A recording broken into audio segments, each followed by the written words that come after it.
हाँ जी, आ गए। चलिए आ गए हैं तो बहुत ही अच्छी बात है। तो क्लास 12th के प्रत्येक स्टूडेंटों के लिए ये वीडियो बहुत ही ज्यादा इंपॉर्टेंट होने वाला है, क्योंकि आज के इस वीडियो में हम टॉप 20 मोस्ट इंपॉर्टेंट क्वेश्चन पर डिस्कस करने वाले हैं। मतलब हम ये कह सकते हैं कि आज हम 20 VBI टॉपिक पर हम डिस्कस करने वाले हैं, जो आपके बोर्ड एग्जाम 2026 में पूछे जाएंगे। इन्हीं में से एक खास बात सबसे बात है कि ये जो 20 हम क्वेश्चन आज बताने वाले हैं आंसर के साथ, ये 20 इंपॉर्टेंट जो क्वेश्चन है बार बार बोर्ड एग्जाम में पूछे गए हैं। बार बार लगभग हर सेट में 6 से 7 सेट आपके बनते हैं बोर्ड एग्जाम में, ये बात पता होगी आपको। अब प्रत्येक ईयर में प्रत्येक सेट में एक ना एक क्वेश्चन जरूर आता ही है और इन्हीं में से आएंगे जी। तो आज हम पढ़ाने वाले हैं आप सभी को क्लास 12th फिजिक्स के चैप्टर 8 से लेकर चैप्टर 14 तक का जितने भी हमारे 3 नंबर वाले महत्वपूर्ण टॉपिक हैं, उन सभी को हम कवर कराएंगे।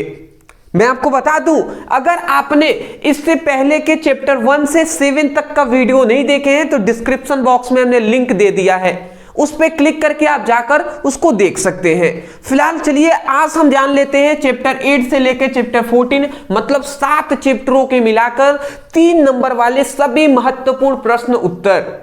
मैं एक और रिक्वेस्ट आपसे करना चाहूंगा, जितने भी स्टूडेंट हमारे सीरियस स्टूडेंट हैं, अपने लाइफ के प्रति वो सीरियस हैं, उनसे मैं कहना चाहूंगा कि बाबू कॉपी पेन लेकर बैठ जाइएगा।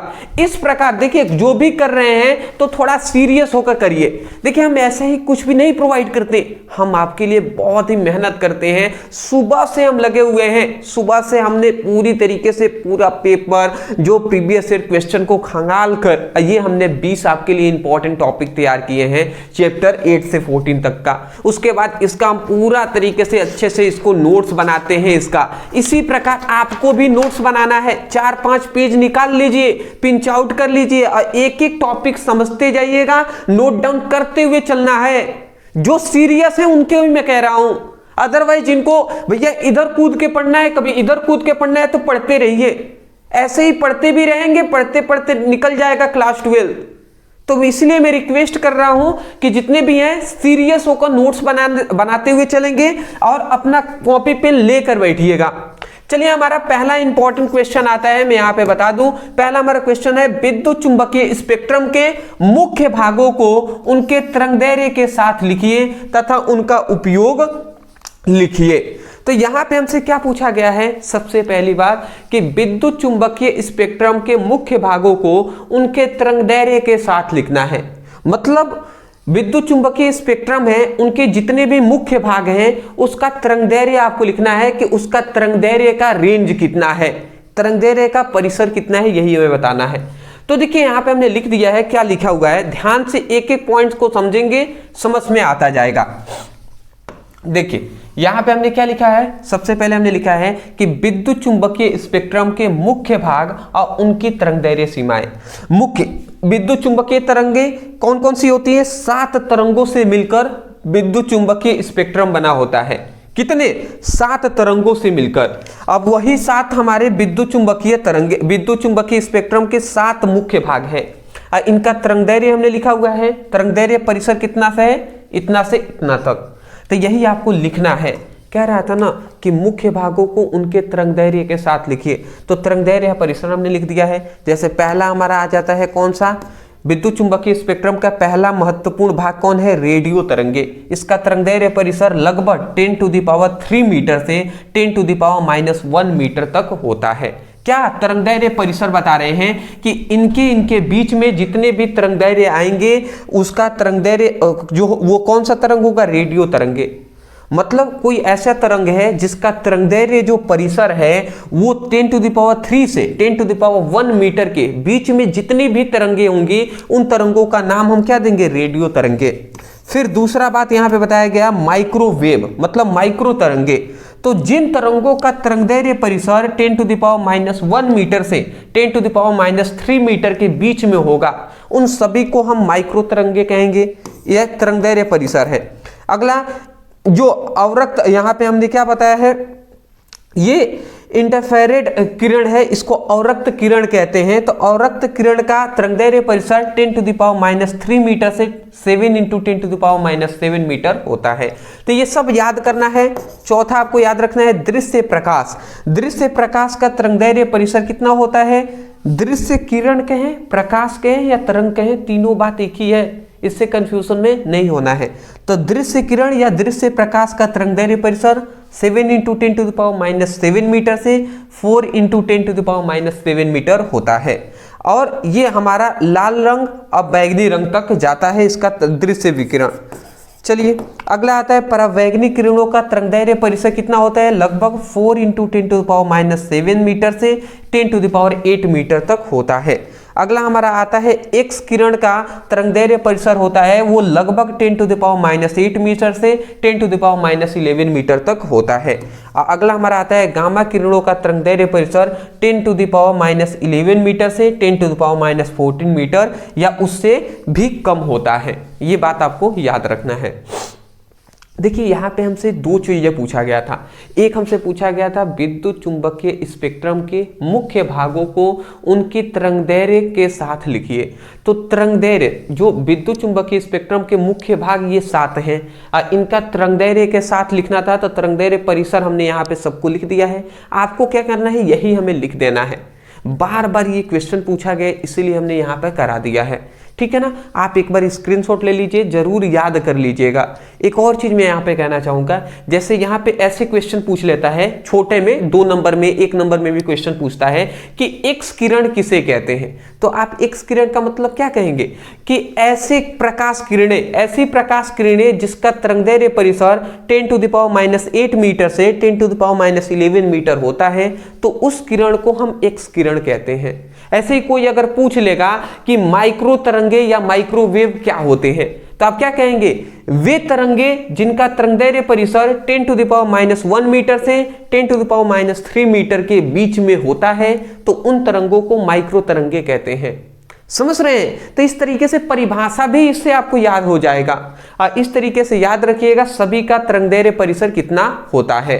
स्क्रीनशॉट ले लीजिए, हम आगे बढ़ेंगे फटाफट। चलिए जी, बहुत ही बेटर। चलिए, हमें बहुत सारे क्वेश्चन को देखना है तो थोड़ा हम फास्ट ही चलेंगे, ठीक है, फास्ट ही चलेंगे।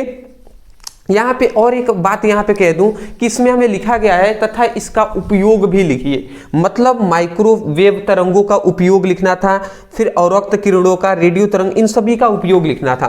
तो हमने आगे वाले क्वेश्चन में यहाँ पे भी उपयोग इसका पूछा गया है, तो इसमें ही हमने ऐड कर दिया है। दोनों जगह से देने से अच्छा है एक ही जगह हमने दे दिया है, बट उसमें भी ये सभी उपयोग लिखिएगा।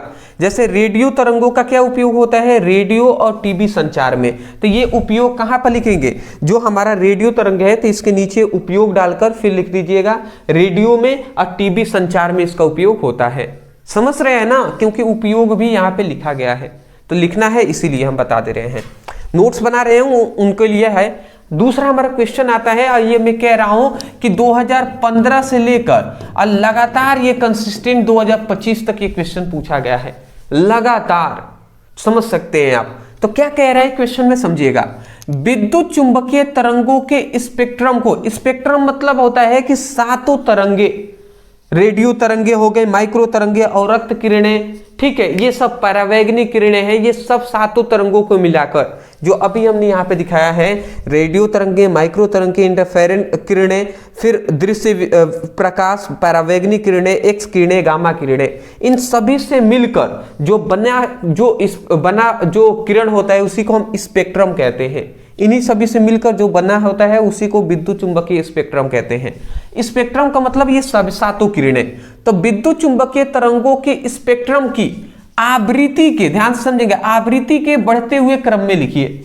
मतलब जो स्पेक्ट्रम है, विद्युत चुंबकीय तरंगे हैं, उनकी आवृत्ति के बढ़ते हुए क्रम में हमें रखना है, बढ़ते हुए क्रम में लिखना है, पहली बात।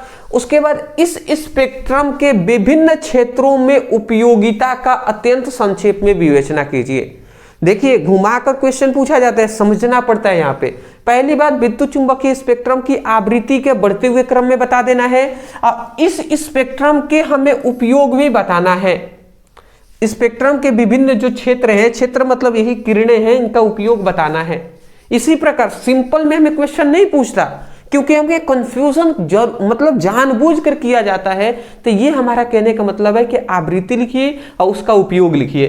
तो देखिए हमने सिंपल में लिख दिया है विद्युत चुंबकीय स्पेक्ट्रम आवृत्ति के बढ़ते हुए क्रम में। तो सबसे पहले विद्युत चुंबकीय स्पेक्ट्रम आवृत्ति के बढ़ते हुए क्रम में हेडिंग डालेंगे। उसके बाद पहला आप लिखेंगे रेडियो तरंगे, पहला हमारा लिखेंगे रेडियो तरंगे। अब इसका यहां पे हमने लिखा है कि रेडियो तरंगों की जो आवृत्ति होती है 3 × 10⁴ हर्ट्ज से 3 × 10⁹ हर्ट्ज होता है। तो ये हमने आवृत्ति का बढ़ता हुआ क्रम में लिख दिया है। और रेडियो तरंगों का उपयोग भी लिखना है, क्योंकि यहाँ पे उपयोगिता पूछा गया है। तो लिख दीजिएगा रेडियो और टीवी संचार में। बताइए इतना कर देंगे। चलिए दूसरा हमारा आता है माइक्रोवेव, मतलब माइक्रो तरंगे। क्या लिखेंगे कि इसकी आवृत्ति 3 × 10⁹ हर्ट्ज से 3 × 10⁻11 हर्ट्ज होता है। इसका उपयोग क्या है, माइक्रोवेव ओवन और रेडार में, और यहाँ पे हम कह सकते हैं सैटेलाइट संचार में भी इसका उपयोग होता है। ठीक है, माइक्रोवेव ओवन मतलब हम ये कह सकते हैं खाने को गर्म करने वाली एक मशीन होता है उस टाइप का, उसमें इसका माइक्रोवेव ओवन का उपयोग किया जाता है। या रेडार हम कहते हैं कि जहाज जब उड़ता है तो उसमें एक रेडार भी होता है, जिससे पता चलता है कि दूर की वस्तुएं कहाँ पे कौन सी जहाज उड़ रही हैं, ये सब पता चलता है। या सैटेलाइट संचार में भी इसका उपयोग होता है, जो आप जानते हैं अंतरिक्ष में सैटेलाइट को भेजा गया है, वो बात है। तो ये दो बात समझ गए। तीसरा हमारा आता है औरक्त विकिरण। औरक्त विकिरण का मतलब कि इसकी आवृत्ति कितनी होती है, 3 × 10⁻11 हर्ट्ज से 3 × 10⁻14 हर्ट्ज होता है, यह आवृत्ति है। उसके बाद इसका उपयोग, औरक्त किरणों का उपयोग हीटर में, टीवी रिमोट में, नाइट विजन उपकरणों में किया जाता है। तो बताइए आपको समझ में इतनी बात आ गया ना। चलिए और भी हमारे हैं, अभी तो 3 ही हमने देखा है। चौथा हमारा क्या है, चौथा है हमारा दृश्य प्रकाश। दृश्य प्रकाश की आवृत्ति होती है 4 × 10⁻14 हर्ट्ज से 8 × 10⁻14 हर्ट्ज होती है। इसका उपयोग क्या होता है, देखने में। इसका उपयोग हम किस में, दृश्य प्रकाश मतलब लाइट में जो होता है, लाइट जो होता है, ठीक है, जो हम टॉर्च यूज करते हैं उसमें भी दृश्य प्रकाश को देखने में मतलब उसका उपयोग होता है। फोटोग्राफी में भी इसका उपयोग होता है। ठीक है, अगला आता है परावैंगनिक किरणें। परावैंगनिक किरणों का मतलब कि इनकी आवृत्ति कितनी होती है, 8 × 10⁻14 हर्ट्ज से 3 × 10⁻16 हर्ट्ज होती है। याद करना पड़ेगा। और इसका उपयोग क्या है जी, तो उपयोग है कीटाणुनाशक लैंप में और कागज या नोट सत्यापन में। याद रखेंगे, कागज या रुपए को बनाने में भी परावैंगनिक किरणों का उपयोग होता है। अगला आता है एक्स किरणें। एक्स किरणें क्या है, इसकी जो आवृत्ति होती है 3 × 10⁻16 हर्ट्ज से 3 × 10⁻19 हर्ट्ज होती है। इसका उपयोग क्या होता है, उपयोग होता है मेडिकल एक्सरे की जांच में, सुरक्षा स्कैनर में भी किया जाता है। मतलब चिकित्सालय में हड्डी टूट जाती है तो उसकी जांच में एक्स किरणों का उपयोग होता है। डॉक्टर क्या देते हैं ना, एक्सरे करा कर लाइए। तो एक्सरे का मतलब वही है, एक्सरे, रे मतलब किरणें। अगला आता है गामा किरणें। इसकी आवृत्ति होती है 3 × 10⁻19 हर्ट्ज से 3 × 10⁻22 हर्ट्ज होता है। क्या होता है, आवृत्ति होता है। गामा किरणों का उपयोग होता है कैंसर उपचार में, रेडियोधर्मी परीक्षण में भी इसका उपयोग किया जाता है। किसका, गामा किरणों का। तो मैं आशा करता हूं गामा किरणें बहुत ही खतरनाक किरणें होती हैं, ये बात आप याद रखिएगा। तो यहाँ पे हमें 2 ही चीज कहा गया था, विद्युत चुंबकीय स्पेक्ट्रम की आवृत्ति के बारे में। आवृत्ति को बढ़ते हुए क्रम में लिखिए, तो आवृत्ति के हमने बढ़ते हुए क्रम में लिख दिया है। उसके बाद इसका उपयोग भी पूछा गया था, तो हमने एक एक उपयोग भी यहाँ पे सभी के लिए दे दिया है। देख सकते हैं नीचे हमने उपयोग भी लिखा हुआ है। पहले तो आप स्क्रीनशॉट इसका ले लीजिए, ठीक है, अब इसका भी ले लीजिए। चलिए अच्छी बात है, अगर आप स्क्रीनशॉट ले रहे हैं, कॉपी पेन लेकर बैठे हैं तो अच्छी बात है। अगर आप चाहें तो कॉपी पेन लेकर बैठे हैं तो जब मैं साइड हट रहा हूं तो वीडियो को पॉज करके और पहले लिख लीजिए, फिर आगे वीडियो देखिए, फिर आगे से आप करिए, ठीक है। और जिनके मजबूरी है, कोई कारण है जिसकी वजह से वो कॉपी पेन लेकर नहीं बैठे हैं, तो वो स्क्रीनशॉट कर सकते हैं। करने के बाद में अंत में वो अपना नोट्स जरूर बना लीजिएगा। अदरवाइज कोई बहुत ही मतलब वो हम कह सकते हैं कि जिनको नोट्स बनाने में बहुत ही दिक्कत आ रही है, जिनको जो चाहते हैं कि सर कुछ समय हमारा बच जाए, तो उसके लिए हमने आप सभी के लिए तैयार किया है हमारा टॉपर नोट्स। आपको इसके बारे में हमने बहुत बार बताया भी है, फिर से हम बता देते हैं कि हमने अपने आपके लिए क्या तैयार कर दिया है, हमने आप सभी के लिए हमारा टॉपर नोट्स हमने तैयार कर दिए हैं। किसका? तो आपको इतनी बात पता होगा कि हमने पूरी आपकी फिजिक्स की, पूरी आपकी केमिस्ट्री का और पूरी आपकी हिंदी का नोट्स तैयार कर दिया है। तो अगर आप ओनली हमारे कोई भी एक सब्जेक्ट का लेते हैं तो वो हमारा मतलब वही 99 में मिल जाएंगे, और अगर आप फिजिक्स केमिस्ट्री दोनों लेते हैं तो वो भी आपको 199 में आपको मिल जाएंगे। फिजिक्स में 14 चैप्टर हैं और केमिस्ट्री में 10 चैप्टर, 24 चैप्टरों का चैप्टर वाइज हम सभी इंपॉर्टेंट टॉपिक दे रहे हैं, जिसमें महत्वपूर्ण परिभाषाएं होंगे, नियम होंगे, सिद्धांत होंगे, सभी चैप्टर वाइज होंगे, सभी इंपॉर्टेंट डेरिवेशन होंगे। फिर फिजिक्स केमिस्ट्री में 100 इंपॉर्टेंट ऑब्जेक्टिव भी हम देंगे। फिर केमिस्ट्री में हम 3 प्रकार के इंपॉर्टेंट रिएक्शन देंगे, नेमिंग रिएक्शन क्या होता है, जब कैसे प्राप्त करें, ये सब रिएक्शन देंगे। हिंदी का आगे अगर नोट्स लेना चाहते हैं, फिजिक्स केमिस्ट्री और हिंदी, तो 100 है, मतलब 300 का होगा। तो अगर आप तीनों एक साथ लेते हैं तो 249 में ही मिल जाएगा। तो नीचे हमारा व्हाट्सएप नंबर है, इस नंबर पे मैसेज कर लीजिएगा। आप वहां पे कहेंगे कि सर हमें फिजिक्स केमिस्ट्री और हिंदी का टॉपर नोट्स चाहिए। इतना लिखकर अगर आप मैसेज करते हैं तो व्हाट्सएप पर आपको एक स्कैनर दिया जाएगा, चुपचाप उस पर आप पेमेंट करके बता दीजिएगा सर पेमेंट हो गया है। जैसे ही आप बताते हैं तो आपके व्हाट्सएप पर PDF नोट्स सेंड कर दिए जाएंगे। मैं आपको फिर से बता दूं, वहां पे इधर उधर की बातें नहीं करनी है, क्योंकि उतना समय हमारे पास नहीं होता है। हमारे पास एक लिमिट समय है, तो इसलिए मैं कहूंगा जिनको लेना है वही मैसेज करिएगा। नंबर नीचे दिखाई दे रहा है, नोट डाउन कर लीजिए, वीडियो देखने के बाद आप मैसेज कर लीजिएगा। ठीक है, चलिए फिलहाल आगे आते हैं अपने तीसरे क्वेश्चन की ओर। तीसरा हमारा क्वेश्चन है विद्युत चुंबकीय तरंगे क्या है, इसके 4 गुण लिखिए। अब विद्युत चुंबकीय तरंगे क्या होती हैं समझिएगा। तो यहाँ पे विद्युत चुंबकीय तरंगों के हम बहुत तरीके से डेफिनेशन कर सकते हैं, ये भी मैं आपको बता दूं। तो यहाँ पे हमने लिखा हुआ है कि जब विद्युत तथा चुंबकीय क्षेत्र के परस्पर लंबवत, मतलब जब विद्युत क्षेत्र और चुंबकीय क्षेत्र परस्पर लंबवत और तरंग के प्रसार के दिशा के लंबवत दोलन से बनने वाले तरंगों को विद्युत चुंबकीय तरंगे कहते हैं। तो ये बातें हमसे कहा जा रहा है। मतलब अगर समझें, मतलब अगर हम इस प्रकार थोड़ा आपको समझाना चाहें, यह हमारा एक्स अक्ष हो गया। अब देखिए यहाँ पे, देखिए सपोज दैट यहाँ पे हम मान लेते हैं कि विद्युत चुंबकीय तरंगे यहाँ पे गति कर रही हैं। तो एक तो हमारा विद्युत चुंबकीय तरंगे इस प्रकार गति करती हैं, इस प्रकार विद्युत चुंबकीय तरंगे इस प्रकार गति करेंगी। ठीक है, तो ये हम मान लेते हैं कि ये हमारा विद्युत क्षेत्र हो गया, और इसके जस्ट अपोजिट हम मान लेते हैं कि इस तरीके से ये हमारा चुंबकीय क्षेत्र हो गया। विद्युत क्षेत्र और चुंबकीय क्षेत्र दोनों अलग नहीं होते, एक ही में होते हैं ये। इनका गुण होता है विद्युत क्षेत्र और चुंबकीय क्षेत्र की ये दोनों परस्पर लंबवत होते हैं। तो यहाँ पे इसको हम मान लेते हैं विद्युत क्षेत्र, जिसको ई मान लिए, और एल वालों को हम मान लेते हैं कि ये है चुंबकीय क्षेत्र, जिसको हम बी से दर्शा दे रहे हैं। ठीक है, तो यहाँ पे हम ये कह रहे हैं कि जब हमारा विद्युत क्षेत्र और चुंबकीय क्षेत्र परस्पर एक दूसरे के क्या होंगे, परस्पर एक दूसरे के लंबवत होते हैं, और तरंग संचरण के दिशा के भी लंबवत होते हैं। तरंग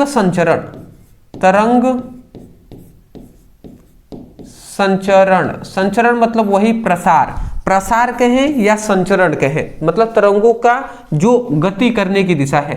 तो तरंग संचरण की दिशा जो होती है, दिशा के भी क्या होते हैं, लंबवत होते हैं। तो जब हम यही कह रहे हैं कि जब विद्युत तथा चुंबकीय क्षेत्र परस्पर एक दूसरे के लंबवत तथा तरंग संचरण की दिशा के लंबवत होते हैं, तो उनसे बनने वाला इन क्षेत्रों से मिलकर जब ये तरंग संचरण की दिशा में क्या करते हैं, लंबवत दोलन करते हैं। दोलन का मतलब होता है कभी आगे आते हैं कभी पीछे जाते हैं, इस तरीके से दोलन करते हैं। तो जब यहाँ पे आके इस तरीके से दोलन करते हैं ना, तो उसी से जो तरंगे उत्पन्न होंगे उस तरंगों को विद्युत चुंबकीय तरंगे कहते हैं। हम क्या कह रहे हैं, ध्यान से एक बार और सुन लीजिए, क्योंकि जब तक दिमाग में आपके फिट नहीं होगा तब तक दिक्कत हो सकती है दोस्त, इसलिए मैं आपको समझाना चाह रहा हूं। क्या हम कह रहे हैं कि जब विद्युत क्षेत्र और चुंबकीय क्षेत्र परस्पर एक दूसरे के लंबवत तथा तरंग संचरण की दिशा के लंबवत दोलन करते हैं, दोलन करते हैं, तो उनसे एक जो तरंगे उत्पन्न होती हैं उन तरंगों को ही हम विद्युत चुंबकीय तरंगे कहते हैं। दोलन का मतलब समझ रहे हैं ना कि ये विद्युत क्षेत्र चुंबकीय क्षेत्र प्लस पर आगे पीछे हो रहे हैं, उसी को दोलन कहते हैं। तो जब दोलन करेंगे तो एक तरंग उत्पन्न होगा वहां पे, और उस तरंग का नाम उन्होंने क्या दिया, विद्युत चुंबकीय तरंगे। तो अंत में फिर से हम एक बार परिभाषा कह दे रहे हैं, जिससे मैं चाहता हूं कि कमजोर से कमजोर स्टूडेंट को भी रटना ना पड़े, समझकर याद कर ले, मेरा यही लक्ष्य है। तो आप क्या कहेंगे कि जब विद्युत तथा चुंबकीय क्षेत्र परस्पर एक दूसरे के लंबवत तथा तरंग संचरण के दिशा के लंबवत दोलन करते हैं, तो जो तरंगे उत्पन्न होती हैं उसे विद्युत चुंबकीय तरंगे कहते हैं। वही बात हमने लिखा है कि जब विद्युत तथा चुंबकीय क्षेत्र परस्पर लंबवत तथा तरंग के प्रसार कहें या तरंग संचरण की दिशा के लंबवत दोलन से, मतलब दोलन करते हैं, तो दोलन से बनने वाली तरंगे, दोलन से बनने वाली जो तरंगे होंगी उसे विद्युत चुंबकीय तरंगे कहते हैं। समझ में आपको आ ही गया होगा। चलिए जी, अगला आता है विद्युत चुंबकीय तरंगों का उपयोग। कह रहे थे क्यों नहीं काम कर रहा है भैया। चलिए, तो यहां पे अब हम जान लेते हैं कि विद्युत चुंबकीय तरंगों का उपयोग क्या है, गुण क्या है। तो सबसे पहली बात विद्युत चुंबकीय तरंगों का कि ये अनुप्रस्थ तरंगे होती हैं। विद्युत चुंबकीय तरंगे कौन सी तरंगे होती हैं, अनुप्रस्थ तरंगे होती हैं। दूसरा इसका गुण आप याद रखेंगे कि ये निर्वात में प्रकाश की गति से चलती हैं, मतलब ये निर्वात में भी गति कर सकती है। इसकी संचरण के लिए, इसकी गति करने के लिए कोई माध्यम की आवश्यकता नहीं होती है। जैसे हम बोल रहे हैं तो ध्वनि तरंगे निकल रही हैं, तो ध्वनि तरंगों के लिए वायु माध्यम होना आवश्यक है। जैसे यहाँ पे बोलेंगे तो सुनाई देगा, पर वही अंतरिक्ष में जाकर हम बोलेंगे ना तो हमारी आवाज एक स्थान से दूसरे स्थान पर नहीं जाएगी। क्यों? क्योंकि ध्वनि तरंगों के लिए माध्यम की होना आवश्यक है। परंतु जो हमारा विद्युत चुंबकीय तरंग है, इसकी गति के लिए किसी माध्यम की आवश्यकता नहीं होती है। समझ गए? चलिए, अगला हमारा कह रहा है, एक तो कह रहा है कि ये निर्वात में प्रकाश की गति से चलती है। तो इससे हमें ये पता चला कि ये निर्वात में भी गति कर सकता है। और कितने इसके विद्युत चुंबकीय तरंगों का वेग कितना है, प्रकाश की गति के बराबर है। अब प्रकाश कितने गति से चलता है, तो 3 × 10⁸ (8) मीटर प्रति सेकेंड। तो ये भी एक एक्स्ट्रा लाइन में आप लिख सकते हैं कि विद्युत चुंबकीय तरंगों का वेग 3 × 10⁸ मीटर प्रति सेकेंड होता है। ठीक है, अगला हमारा तीसरा यहाँ पे लिख सकते हैं, इन्हें माध्यम की आवश्यकता नहीं होती है। वही बात हमने कहा कि इन्हें माध्यम की आवश्यकता नहीं है, कहीं पर भी गति कर सकते हैं।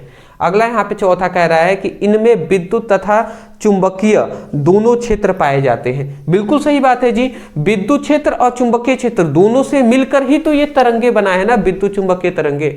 तो इनमें विद्युत चुंबकीय तरंगों में विद्युत तथा चुंबकीय क्षेत्र दोनों पाए जाते हैं। सही बात है जी, स्क्रीनशॉट। ये कौन सी गलत बात है, ये तो सही बात है बिल्कुल।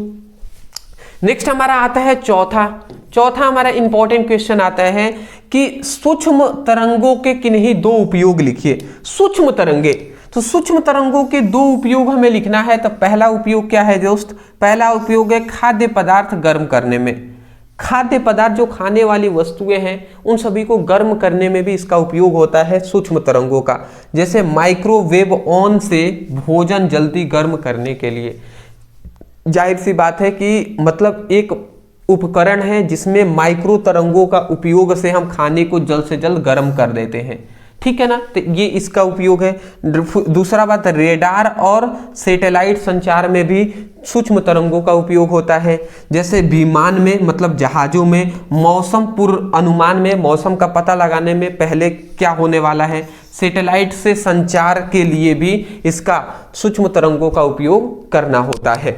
स्क्रीनशॉट, फटाफट आप स्क्रीनशॉट लेते हुए चलिएगा, सभी को नोट डाउन कर लेना है। कंसिस्टेंट ये क्वेश्चन हमसे क्या हुआ है, पूछे गए हैं जी। ठीक है, चलिए अगला हमारा यहाँ पे क्वेश्चन आता है, 5th नंबर हमारा यहाँ पे क्वेश्चन आता है और ये हम कह सकते हैं कि मोस्ट इंपॉर्टेंट है जी। यहाँ पे हम कह दे रहे हैं VBI, वेरी वेरी इंपॉर्टेंट है ये टॉपिक। क्या है जी? तो कह रहा है कि प्रकाश का व्यतिकरण से क्या तात्पर्य है, इसके लिए आवश्यक प्रतिबंध क्या है, मतलब इसके लिए आवश्यक प्रतिबंध क्या है ये हमें बताना है। प्रतिबंध मतलब इसकी आवश्यक शर्तें क्या है, कंडीशन क्या है।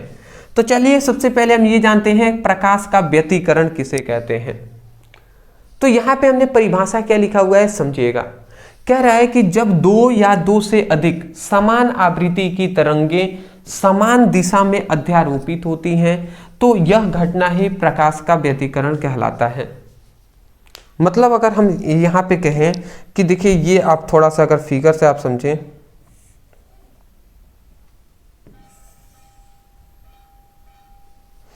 देखिए सपोज दैट आपसे मैं कहूं तो यहां पे एक तरंग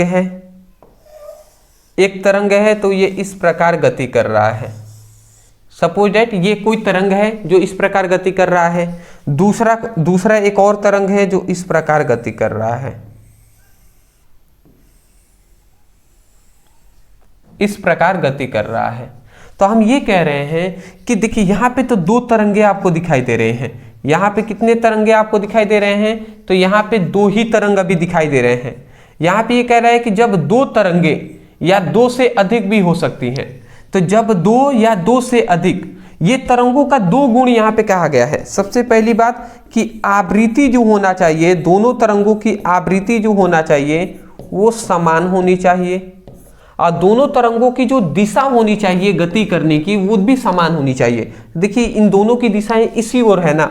तो दूसरा यहाँ पे कह रहा है कि तरंग संचरण की दिशा, मतलब तरंग संचरण का मतलब होता है संचरण मतलब तरंगों की गति करने की जो दिशा है, तरंग संचरण की दिशा जो होना चाहिए वो भी क्या होना चाहिए? समान होनी चाहिए। तो यहां पे यही हम कह रहे हैं कि जब दो या दो से अधिक समान आवृत्ति की तरंगों में, मतलब समान आवृत्ति की तरंगें समान दिशा में क्या करती हैं, अगर समान दिशा में वो जा रही हैं और जाकर अगर वो मिल जाती हैं, जाकर वो किसी बिंदु पर मिल जाती हैं, तो उस घटना को ही हम क्या कहेंगे? प्रकाश का व्यतिकरण कहते हैं। यहां पे मिलने का मतलब अध्यारोपित होना। तो वही बात लिखा गया है, जब दो या दो से अधिक समान आवृत्ति की तरंगें समान दिशा में अध्यारोपित होती हैं। समान दिशा में क्या होती है? अध्यारोपित होती है, मिलती हैं। तो इस घटना को हम क्या कहते हैं? व्यतिकरण कहते हैं। तो क्या आप परिभाषा नहीं बोल देंगे जी कि जब दो या दो से अधिक समान आवृत्ति की तरंगें समान दिशा में अध्यारोपित, समान दिशा में अध्यारोपित होती हैं। क्या होती हैं? अध्यारोपित होती हैं, तो इस घटना को प्रकाश का व्यतिकरण कहते हैं। बोल देंगे ना? बिल्कुल बोल देंगे जी। तो मैं आशा करता हूं आपको समझ में आ गया होगा कि जब दो या दो से अधिक समान आवृत्ति की तरंगें समान दिशा में अध्यारोपित होती हैं तो इस घटना को प्रकाश का व्यतिकरण कहते हैं। ठीक है, अब यहाँ पे शर्तें हमें जान लेते हैं कि इसकी शर्त क्या है व्यतिकरण का। तो पहली शर्त यही है कि जो तरंगें होनी चाहिए वो समान आवृत्ति की होनी चाहिए। दूसरी बात, तरंगों की जो दिशा होनी चाहिए, तरंगों की संचरण की दिशा वो भी समान होनी चाहिए। तो यहाँ पे लिख दिए तरंगों की आवृत्ति समान होनी चाहिए, पहला कंडीशन। तरंगों की संचरण की दिशा क्या होनी चाहिए? समान होनी चाहिए। किसकी? संचरण मतलब होता है तरंगों की गति करने की दिशा समान होनी चाहिए। तो यही तो हम उस टाइम से समझा रहे थे। आशा करता हूं समझ के होंगे। फिगर बनाना अनिवार्य नहीं है, अब बना भी सकते हैं, फिलहाल नोट डाउन कर लीजिए। ठीक है, हाँ जी, अच्छी बात है। नेक्स्ट अपने क्वेश्चन की ओर आते हैं। अगला हमारा मोस्ट इंपॉर्टेंट क्वेश्चन आता है कि तरंगों के संपोषी और विनाशी व्यतिकरण के लिए आवश्यक शर्तें लिखिए। देखिए तरंगों के दो प्रकार, व्यतिकरण के दो प्रकार होते हैं। एक होता है हमारा संपोषी व्यतिकरण, देख लीजिए यहाँ पे, एक होता है संपोषी व्यतिकरण और एक हमारा होता है विनाशी व्यतिकरण। ये तरंग व्यतिकरण के दो प्रकार हैं। तो यहाँ पे हमसे ये कहा गया है कि तरंगों के संपोषी और विनाशी व्यतिकरण के लिए आवश्यक शर्तें बताइए। इन दोनों के लिए आवश्यक शर्तें क्या हैं? तो देखिए जब संपोषी व्यतिकरण और विनाशी व्यतिकरण, इनका चार अंतर लिखे हुए हैं। क्या हमने लिखा हुआ है कि इनके शर्त हम जानेंगे। देखिए, संपोषी व्यतिकरण में तरंगे आपस में मिलकर ज्यादा आयाम बनाती है। मतलब क्या होता है, संपोषी व्यतिकरण में तरंगे आपस में जब मिलती है ना, तो इनका जो आयाम होता है वो बढ़ जाता है। समझ रहे हैं? जब संपोषी व्यतिकरण में तरंगे आपस में मिलती हैं, संपोषी व्यतिकरण में तरंगे आपस में मिलती हैं, तो इनका आयाम क्या होता है, ज्यादा होता है, अधिक बढ़ जाता है। ठीक है। संपोषी व्यतिकरण के लिए कौन कौन सी शर्तें हैं? तरंगे समान आवृत्ति की होनी चाहिए, समान आवृत्ति की तरंगे होनी चाहिए, पहली बात। दूसरी यहां पे बात कर दिया गया, तरंग समान फेज या फेज अंतर, तरंग जो होने चाहिए वो समान फेज में होने चाहिए, जैसे कि 0, 2 पाई, 4 पाई। समान फेज का मतलब समझ रहे हैं, यहाँ पे सभी सम संख्या होनी चाहिए, 0, 2, 4, 6 पाई, 8 पाई, 10 पाई, इस प्रकार होना चाहिए। ठीक है।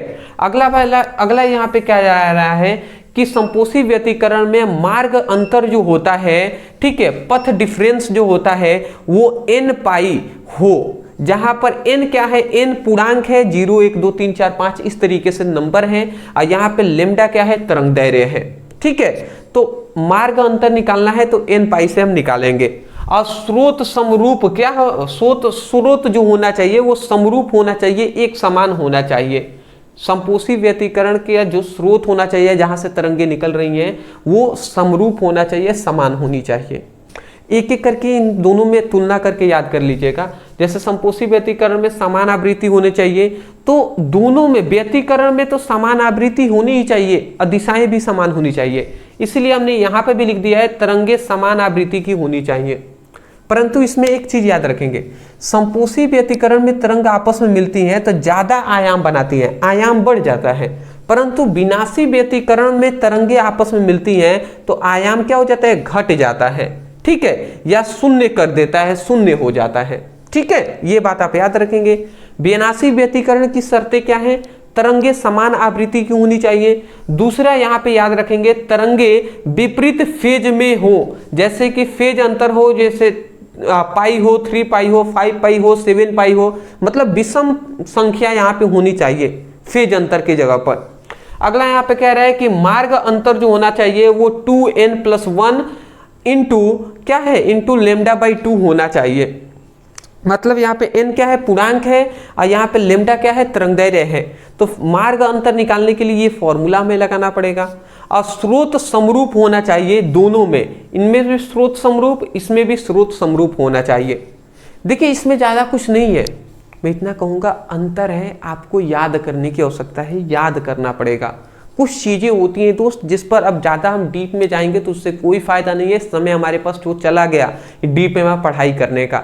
अभी मैं उतना ही पढ़ा रहा हूँ जिससे आप उतना पढ़कर अपने बोर्ड एग्जाम में एक अच्छा नंबर स्कोर कर सकें। तो मेहनत कीजिए, स्क्रीनशॉट आप ले लीजिए।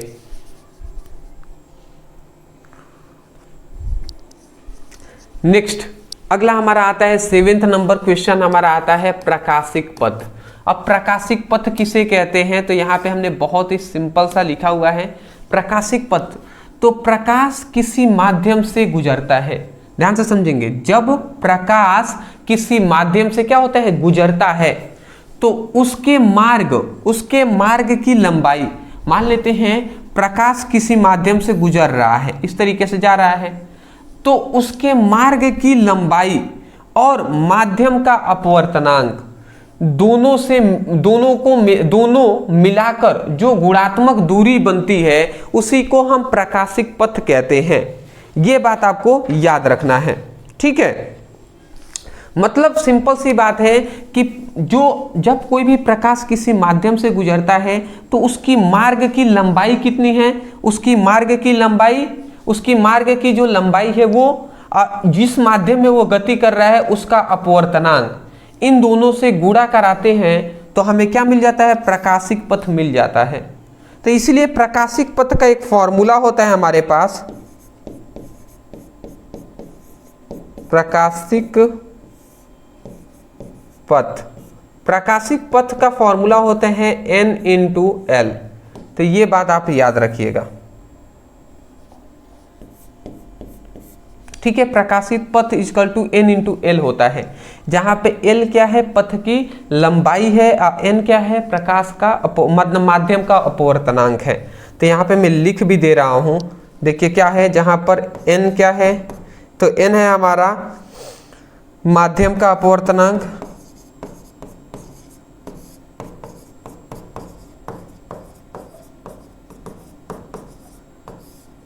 l क्या है, l है हमारा वास्तविक लंबाई,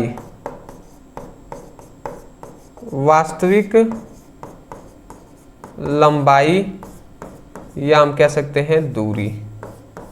चलिए, तो मैं आशा करता हूं कि आपको समझ में आ गया होगा, ठीक है ना, आशा करता हूं समझ में आपको आ गया होगा।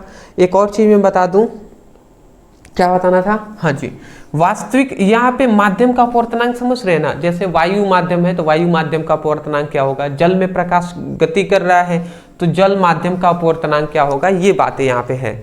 तो यहाँ पे क्या बातें कहा गया है कि जब प्रकाश किसी माध्यम से गुजरता है तो उस मार्ग में, उस मार्ग की लंबाई, उस जिस मार्ग से गुजरेगा उस मार्ग की लंबाई और उस माध्यम के अपवर्तनांक के गुणनफल को ही हम क्या कहते हैं, प्रकाशिक पथ कहते हैं।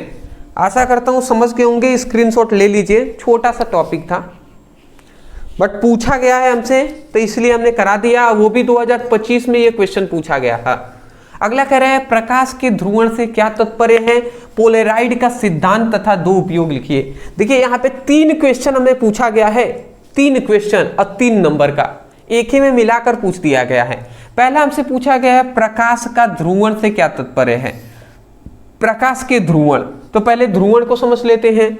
तो जब प्रकाश की तरंगे केवल एक दिशा में कंपन करती हैं, यहां पे समझिएगा, जब प्रकाश की तरंगे, जब प्रकाश तरंगे हैं वो केवल एक ही दिशा में कंपन करती हैं, कंपन मतलब इस तरीके से, ठीक है, या हम ये भी कह सकते हैं एक ही दिशा में चलती हैं, तो उससे ध्रुवित प्रकाश कहते हैं। तो उस प्रकाश को हम क्या कहते हैं, ध्रुवित प्रकाश कहते हैं। मतलब जब प्रकाश किसी एक ही दिशा में गति करता है तो इस प्रकाश को हम क्या कहते हैं, ध्रुवित प्रकाश कहते हैं। और इस घटना को ही हम प्रकाश का ध्रुवण कहते हैं, इस घटना को ही हम प्रकाश का ध्रुवण कहते हैं। समझ रहे हैं, जब प्रकाश की तरंगे एक ही दिशा में कंपन करती हैं, एक ही दिशा में चलती हैं, तो इसे हम उस प्रकाश को ध्रुवित प्रकाश कहते हैं और इस घटना को प्रकाश का ध्रुवण कहते हैं। आशा करता हूं कि प्रकाश का ध्रुवण जो है वो आपको आसानी तरीके से समझ में आ गई होंगी, ठीक है ना। अगला बात, यहाँ पे ध्रुवण लिखा गया है तो यहाँ पे ध्रुवण आप कर लीजिएगा इस प्रकार, ठीक है ना, इस तरीके से लिख लीजिएगा, यहाँ पे थोड़ा मिस्टेक है। चलिए अगला हमारा यहाँ पे दूसरी क्वेश्चन का आ गया पोलराइड का सिद्धांत। पोलराइड का सिद्धांत क्या होता है, तो इस सिद्धांत के अनुसार, अब पोलराइड के सिद्धांत में हमें बताया गया, इस सिद्धांत के अनुसार बताया गया कि पोलराइड एक फिल्टर है जो केवल एक दिशा में कंपन करने वाली प्रकाश तरंगों को गुजार देता है, बाकी को रोक देता है।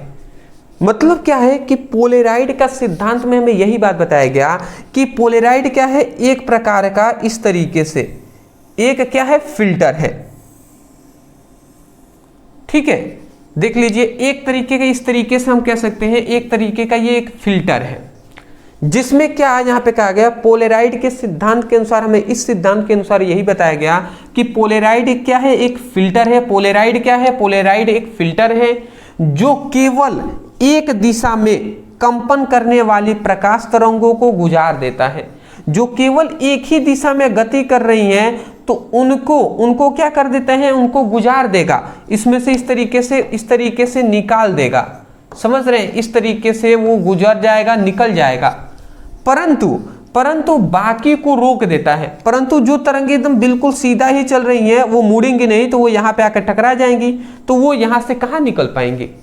समझ रहे हैं, जैसे एक छड़ है, मान लेते हैं एक रास्ता है इस प्रकार, बात को समझिएगा, जैसे एक रास्ता है इस प्रकार, तो एक छोटा सा छड़ है, मतलब हम कहेंगे कि एक छड़ आप लेके जा रहे हैं, तो ये छड़ को निकालना है इस तरीके से, तो यहाँ पे 90 डिग्री का कोण बना हुआ है, तो इस छड़ को निकाल पाएंगे, नहीं निकाल पाएंगे। परंतु वही आपका ये रास्ता कुछ इस प्रकार से हो, कुछ इस प्रकार से ये रास्ता हो, तब ये छड़ लेकर, अगर एक छड़ लेकर आप जा भी रहे हैं तो इस तरीके से आसानी से फिर भी निकल जाएगा, समझ रहे। उसी प्रकार अगर पोलेराइड जो फिल्टर, एक पोलेराइड मतलब पोलेराइड क्या है, एक फिल्टर होता है, वो जितना कम मुड़ा हुआ होगा उतना जल्दी प्रकाश को वो निकाल देगा। और जो अगर पोलेराइड फिल्टर जो है वो अच्छा नहीं होगा, ज़्यादा 90 डिग्री का कोण बनाएगा तो प्रकाश नहीं निकलेंगे। तो इस सिद्धांत में हमें यही बात बताया गया। फिलहाल 2 लाइन का ये सिद्धांत है, आप बोल दीजिएगा, ठीक है। क्या यहाँ पे बताया गया कि इस सिद्धांत के अनुसार पोलेराइड एक क्या है, एक फिल्टर होता है। फिल्टर मतलब छानने वाला होता है, अलग करने वाला होता है, जो केवल एक दिशा में कंपन करने वाली प्रकाश तरंगों को क्या करता है, गुजारता है। जो केवल एक ही दिशा में कंपन कर रही है प्रकाश तरंगे, उनको गुजार देगा, निकाल देगा, उस फिल्टर से, पोलेराइड से निकाल देगा, बाकी को रोक देगा। समझ रहे हैं। तो ये बातें हैं, जो इधर उधर गति कर रही होंगी उनको रोक देगा। तो यही सिद्धांत है जी। अगला आता है कि पोलेराइड का हमें क्या बताना है, 2 उपयोग बताना है। तो देखिए पोलेराइड का यहाँ पे 2 उपयोग क्या क्या है।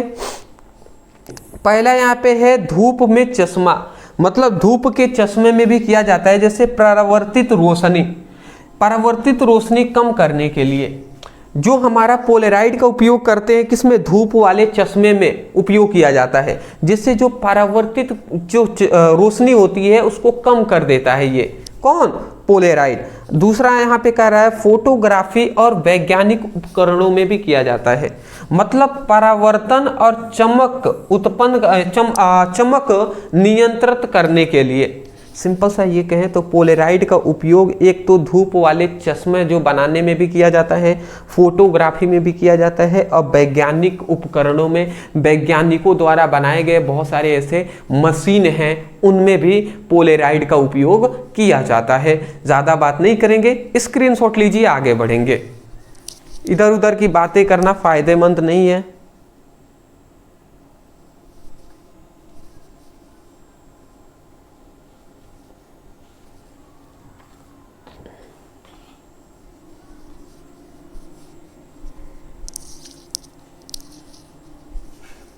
चलिए जी, नेक्स्ट अपना क्वेश्चन हम आते हैं। ये क्वेश्चन मैं यहाँ पे बता दूं बहुत ही ज्यादा इंपॉर्टेंट है, मतलब मैं ये कह दूं कि मोस्ट इंपॉर्टेंट टॉपिक। इसमें 2 क्वेश्चन पूछा गया है। पहला हमसे कह रहा है कि प्रकाश वैद्युत प्रभाव क्या है, प्रकाश वैद्युत प्रभाव हमसे पूछा गया है। दूसरा इसका नियम भी पूछा गया है कि प्रकाश वैद्युत प्रभाव के नियम क्या होते हैं। तो यहाँ पे हम ज़्यादा कुछ नहीं कहेंगे, हम यही कहेंगे कि प्रकाश वैद्युत प्रभाव में हमें क्या बात बताया गया। यहाँ पे मैं पढ़ भी देता हूँ कि जब किसी धातु पर निम्न आवृत्ति की प्रकाश को आपतित किया जाता है तो धातु की सतह से इलेक्ट्रॉन उत्सर्जित होने लगते हैं। इस घटना को प्रकाश वैद्युत प्रभाव कहते हैं। समझ में आ गया? नहीं आया होगा तो टेंशन नहीं लेना है, हम समझाएंगे। क्यों है हम यहाँ पे समझाने के लिए दोस्त। चलिए इजी वे में समझा देते हैं। तो सपोज इट, ये हमारे पास मान लेते हैं एक धातु की सतह है, ठीक है ना। ये हमारे पास क्या है, एक धातु की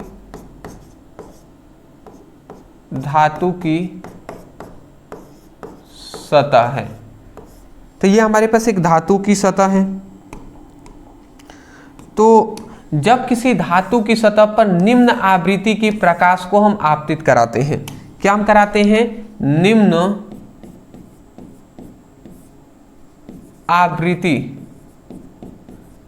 आवृत्ति के प्रकाश को हम इस पर आपतित कराते हैं। आपतित मतलब होता है वही डालना। तो जब हम धातु की सतह पर निम्न आवृत्ति की प्रकाश को आपतित कराते हैं तो धातु की सतह में हम जानते हैं मुक्त इलेक्ट्रॉन होते हैं।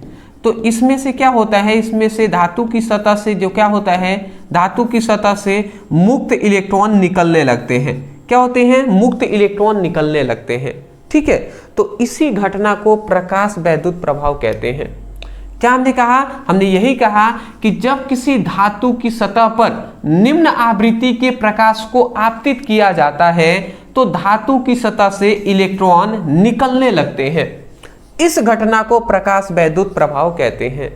यही ना बात लिखा गया है, जब किसी धातु पर निम्न आवृत्ति के प्रकाश को आपतित किया जाता है तो धातु की सतह से इलेक्ट्रॉन उत्सर्जित होने लगते हैं। इस घटना को प्रकाश वैद्युत प्रभाव कहते हैं। सिंपल सा है। आशा करता हूं प्रकाश वैद्युत प्रभाव का परिभाषा समझ के होंगे। यहाँ पे इसका नियम ही ज्यादा इंपॉर्टेंट है, ये भी हम समझ लेते हैं। पहला इसका नियम में क्या बताया जा रहा है, प्रकाश वैद्युत प्रभाव में इलेक्ट्रॉन उत्सर्जन के लिए कोई समय पश्चाता नहीं होती है। मतलब यहाँ पे कह रहा है प्रकाश वैद्युत प्रभाव में इलेक्ट्रॉन को निकलने के लिए कोई समय पश्चाता नहीं होती है। समय पश्चाता का मतलब ऐसा नहीं है कि जैसे धातु की सतह पर हम निम्न आवृत्ति की प्रकाश को पहले डालेंगे तो कुछ देर हम रुकना पड़ेगा तब इसमें से इलेक्ट्रॉन निकलेंगे, ऐसा नहीं है। आपने जैसा ही निम्न आवृत्ति के प्रकाश को धातु की सतह पर डाले वैसे तुरंत उसमें से इलेक्ट्रॉन निकलने लगेंगे, कोई समय पश्चाता नहीं है। जैसे डालेंगे वैसे ही निकलने लगेगा, ठीक है ना। ये बातें कहा गया है, वही बात कह रहा है प्रकाश वैद्युत प्रभाव में इलेक्ट्रॉन उत्सर्जन के लिए कोई समय पश्चाता नहीं होती है। अगला दूसरा, प्रकाश वैद्युत प्रभाव में उत्सर्जित इलेक्ट्रॉनों की संख्या प्रकाश की तीव्रता पर निर्भर करता है, आवृत्ति पर नहीं। यहाँ पे समझेंगे तो 2 पॉइंट्स कहा गया है। प्रकाश वैद्युत प्रभाव में उत्सर्जित इलेक्ट्रॉनों की संख्या, मतलब प्रकाश वैद्युत प्रभाव की घटना हो रही है तो इसमें जो उत्सर्जित इलेक्ट्रॉनों की संख्या है, निकलने वाले जो इलेक्ट्रॉनों की संख्या की बात कहा जा रहा है कि इलेक्ट्रॉनों की जो संख्या, कितनी मात्रा में इलेक्ट्रॉन निकलेंगी, तो उनकी जो संख्या होती है वो प्रकाश की तीव्रता पर निर्भर करती है। प्रकाश कितनी तीव्रता से इस पर पड़ रहा है, प्रकाश की तीव्रता पर निर्भर करती है, आवृत्ति पर नहीं। इस प्रकाश की कितनी आवृत्ति है उस पर निर्भर नहीं करता, उसकी तीव्रता पर निर्भर करता है, ठीक है।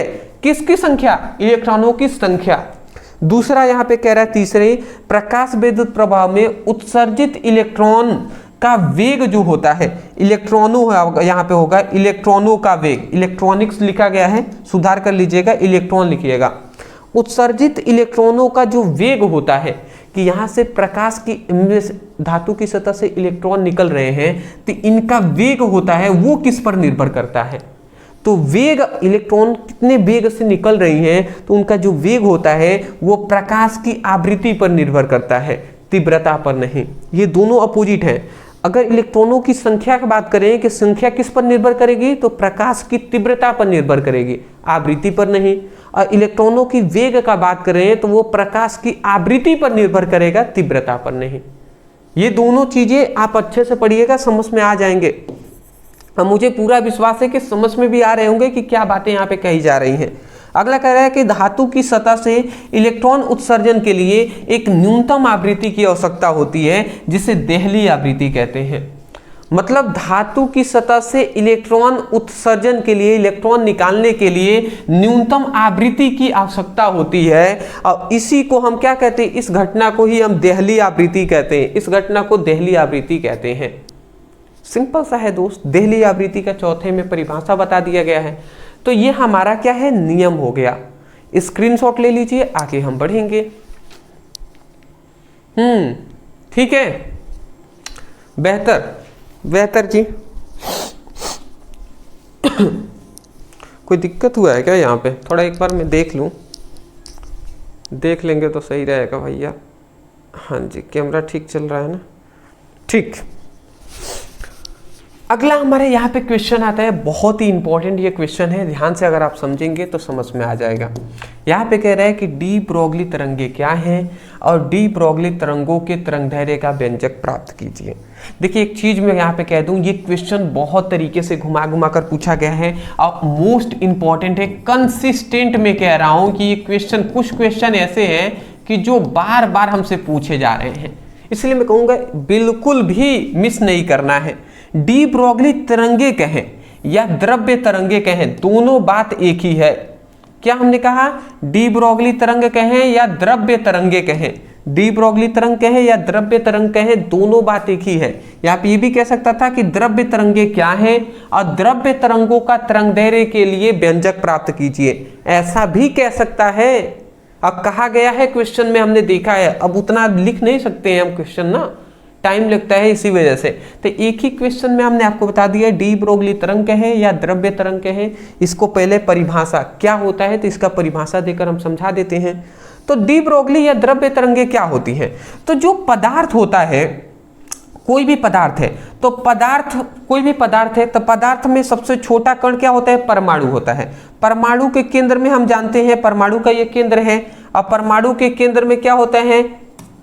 मतलब मान लेते हैं सपोज दैट, केंद्र को छोड़िए, कोई भी पदार्थ है, पदार्थ का सबसे छोटा कण क्या होता है? परमाणु होता है। और इस परमाणु में क्या क्या होता है? इलेक्ट्रॉन होते हैं, प्रोटॉन होते हैं, ये और भी छोटे छोटे कण है ना। तो जब पदार्थ के जो अति सूक्ष्म कण है वो गति करते हैं ना, वो क्या करते हैं? गति करते हैं। जब पदार्थ के अति सूक्ष्म कण गति करते हैं तो वो दो प्रकार के व्यवहार को दर्शाते हैं, दो प्रकार के गुण दर्शाते हैं। वो जो कण है वो गति करेंगे तो वो कण तरंगों के भांति व्यवहार करते हैं, तरंगों के भांति भी व्यवहार करते हैं। और वो जो कण होते हैं वो कण के भी भांति व्यवहार करते हैं। समझ रहे हैं? मतलब पदार्थों के जो अति सूक्ष्म कण हैं वो जब गति करते हैं तो वो तरंगों के भांति भी व्यवहार करते हैं। तरंगों का गुण उनमें सब, जितना तरंगों में गुण होता है वो सब उनमें गुण पाया जाता है, और जितना कणों में भी गुण पाया जाता है वो भी उनमें होता है। तो दोहरा गुण यहाँ पे दर्शाते हैं ये। तो वही बात लिखा गया है कि जब जब पदार्थ की गतिमान कण, जब पदार्थ के गतिमान कण जैसे प्रोटॉन है, इलेक्ट्रॉन है, जैसे इलेक्ट्रॉन प्रोटॉन है, तो जब पदार्थ के गतिमान कण जैसे इलेक्ट्रॉन प्रोटॉन आदि उपयुक्त अवस्था में या परिस्थितियों में तरंगों के भांति व्यवहार करते हैं। मतलब उपयुक्त अवस्था का मतलब कि कोई भी अवस्था हो सकता है, कोई भी परिस्थिति हो सकता है। कभी ये गति कर रहे हैं तो वो भी परिस्थिति है कि वो गति कर रहे हैं। तो उपयुक्त अवस्था या परिस्थितियों में तरंगों के भांति व्यवहार करते हैं। कण तो है ही, प्लस इनमें तरंगों का गुण भी आ जाता है, तरंगों के भांति व्यवहार करते हैं। तो इन तरंगों को द्रव्य तरंगे या डी ब्रोगली तरंगे कहते हैं। तो इन तरंगों को ही हम डी ब्रोगली तरंगे कहेंगे। समझ रहे हैं? जब पदार्थ के गतिमान कण विभिन्न परिस्थितियों में तरंगों के भांति व्यवहार करते हैं तो उसी को हम क्या कहते हैं? उसे डी ब्रोगली तरंगे या द्रव्य तरंगे कहते हैं। सिंपल सा अगर हम बात कहें तो जो पदार्थ के अति सूक्ष्म कण हैं जैसे इलेक्ट्रॉन, प्रोटॉन, वो जब गति करते हैं तो उनमें तरंगों का गुण आ जाता है। तो उन तरंगों को ही हम, मतलब उन कणों को ही हम क्या कहेंगे? द्रव्य तरंगे कहेंगे या डी ब्रोगली तरंगे कहेंगे। आशा करता हूं आप समझ गए होंगे कि डी ब्रोगली तरंगे क्या होती हैं या द्रव्य तरंगे क्या होती हैं। ठीक है, इतना ही परिभाषा बोलना है जी। अगला कह रहा है डी ब्रोगली तरंगों का तरंगदैर्घ्य लिखिए या द्रव्य तरंगों के लिए व्यंजक हमें बताइए। द्रव्य तरंगों के लिए हमें क्या बताना है? व्यंजक बता देना है। तो चलिए इसको हम बहुत ही आसानी तरीके से इसको हम करके आपको समझा देते हैं। सबसे पहले डी ब्रोगली तरंगों का तरंगदैर्घ्य के लिए यहाँ पे हमें एक चीज बताया जाता है जो है हमारे पास lambda equal to h by P और इक्वल टू होता है h बाई एम भी। ये देख लीजिए, ये हमारा क्या है? ये हमारा, आई थिंक यहाँ पे लिखने से अच्छा है यहाँ पे मैं लिख दे रहा हूँ। यहाँ पे हम लिख देते हैं lambda equal to H P by H M भी। ठीक है, यहाँ पे हमने लिख दिया। ठीक है,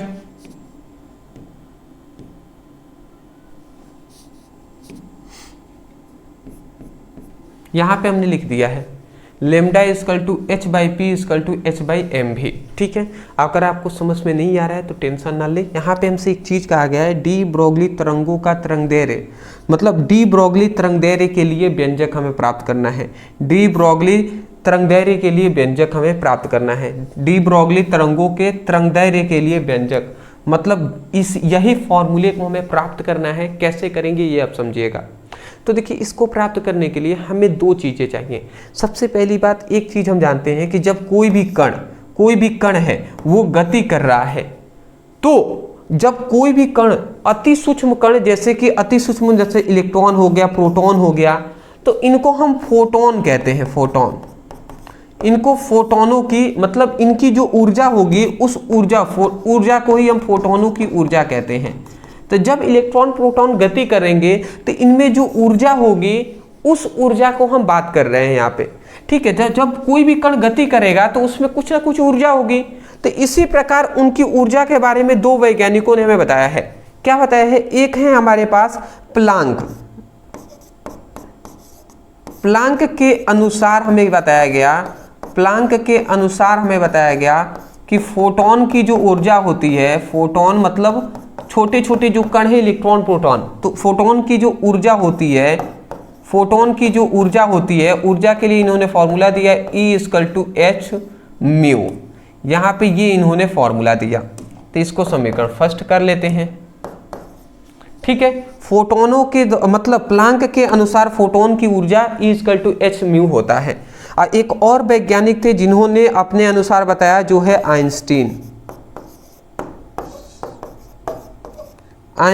के अनुसार फोटोन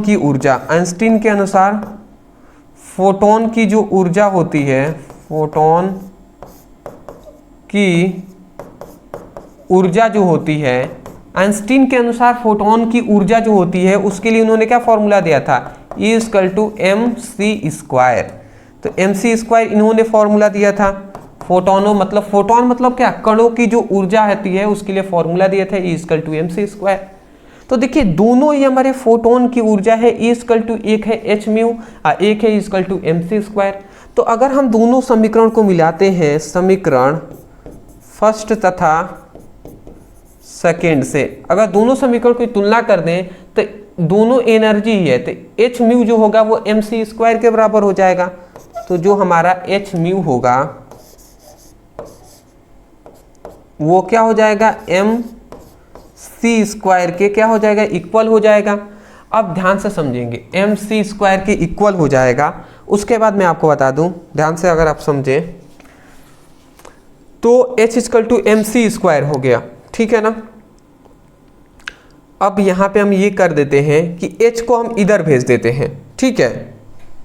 h को हम इधर भेज देते हैं, या हम ये कर देते हैं ऐसे सिस्टमेटिक नहीं, वैसे भी हम कर सकते हैं mc²।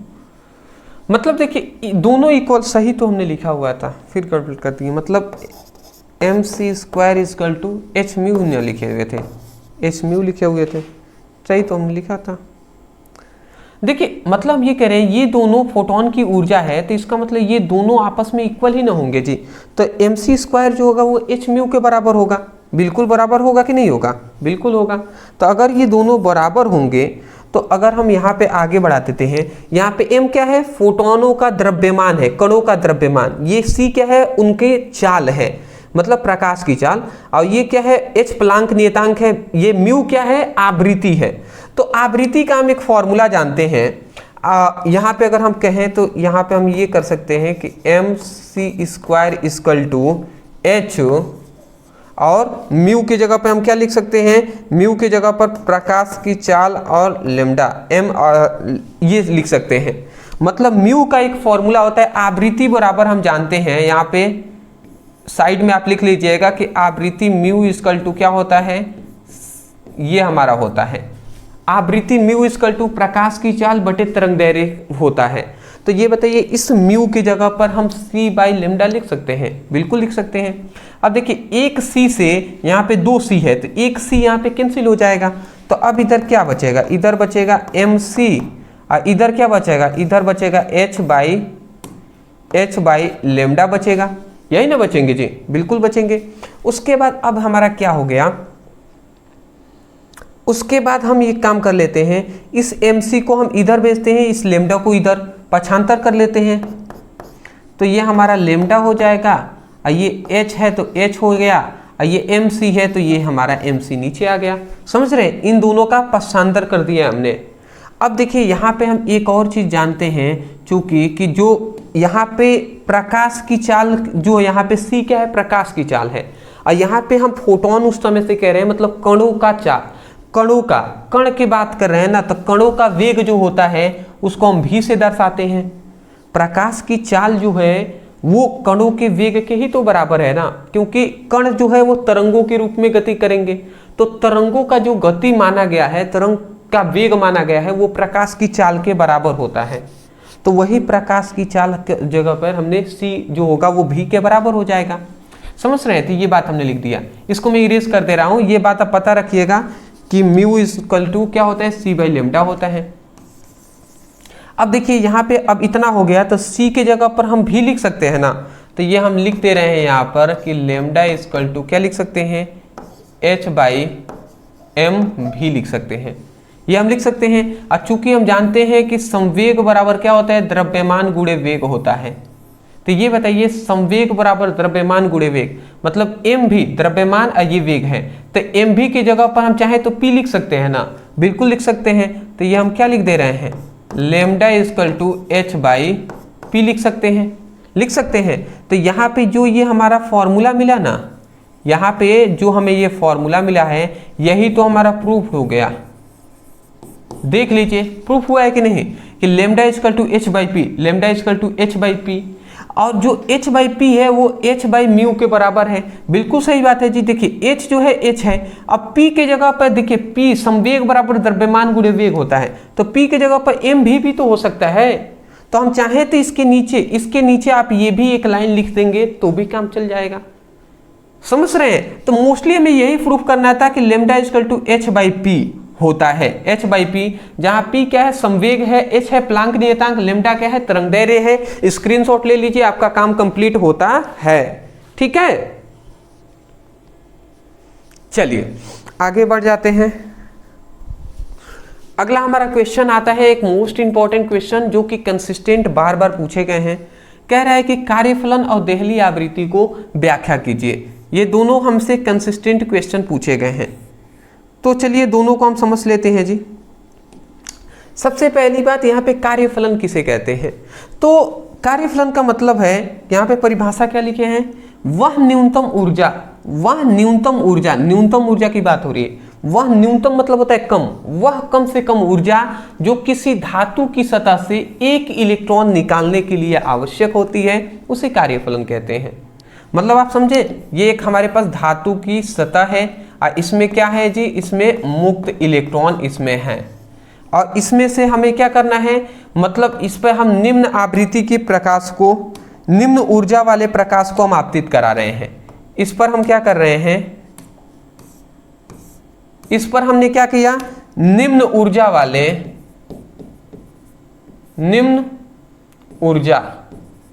निम्न ऊर्जा वाले प्रकाश को हमने आपतित किया। तो आपतित करेंगे तो इसमें से इलेक्ट्रॉन, एक इलेक्ट्रॉन निकालने के लिए आवश्यक होता है, तो एक इलेक्ट्रॉन इसमें से निकल जाता है, तो उस निम्न ऊर्जा को ही या उस न्यूनतम ऊर्जा को ही हम कार्यफलन कहते हैं। मतलब वह न्यूनतम ऊर्जा या वह कम से कम ऊर्जा जो किसी धातु की सतह से एक इलेक्ट्रॉन निकालने के लिए आवश्यक होता है, उसे ही हम क्या कहते हैं, कार्यफलन कहते हैं।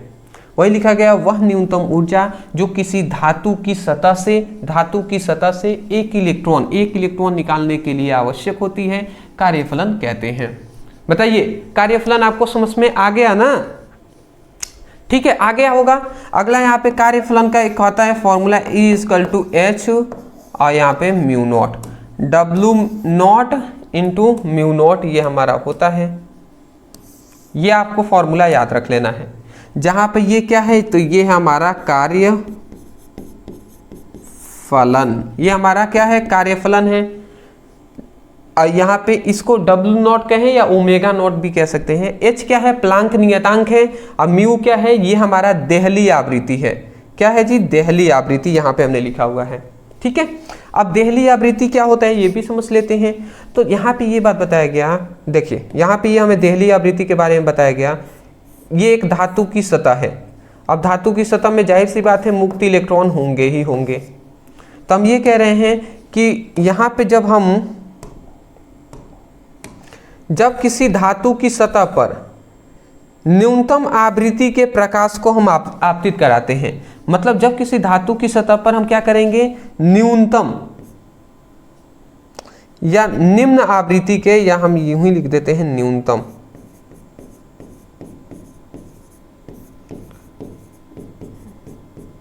न्यूनतम आवृत्ति वाले प्रकाश को हम आपतित कराएंगे तो इस धातु की सतह से क्या होगा, एक इलेक्ट्रॉन निकलने लगेगा।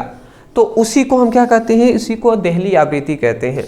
मतलब वह न्यूनतम आवृत्ति जो किसी धातु की सतह से एक इलेक्ट्रॉन निकालने के लिए आवश्यक होता है, उसे हम देहली आवृत्ति कहते हैं। और देहली आवृत्ति का फॉर्मूला होता है mu naught equal to W naught by H होता है। ये बात आप याद रखेंगे।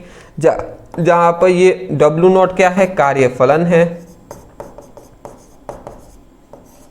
यहाँ पे एक प्लांक नियतांक है, ये क्या है, ये हमारा देहली आवृत्ति है। स्क्रीनशॉट ले लीजिए, हम आगे बढ़ेंगे इसीलिए हम कह देते हैं फटाफट स्क्रीनशॉट लेते हुए चलिए। ठीक है, क्वेश्चन ज़्यादा है, हमें अभी बहुत सारे क्वेश्चन को देखना है, इसीलिए हम कह रहे हैं। अगला हमारा क्वेश्चन आता है 12th नंबर, जो कि ध्यान से समझेंगे। हाइड्रोजन परमाणु के लिए बोर की परिकल्पनाएं लिखिए। हाइड्रोजन परमाणु के लिए बोर की परिकल्पनाएं, तो हाइड्रोजन परमाणु के लिए बोर की परिकल्पनाएं, तो हाइड्रोजन परमाणु के लिए बोर की परिकल्पनाएं लिख दीजिए, या बोर का परमाणु मॉडल कह दे, या बोहर का परमाणु मॉडल कह दे, सभी बात एक ही है। क्वेश्चन घुमाने के लिए कहा जाता है। बार बार ये क्वेश्चन पूछा गया है, मैंने पहले ही कह दिया।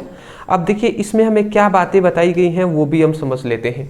बोर के परमाणु मॉडल में बताया गया कि नील बोहर, इनका पूरा नाम क्या था, नील बोहर।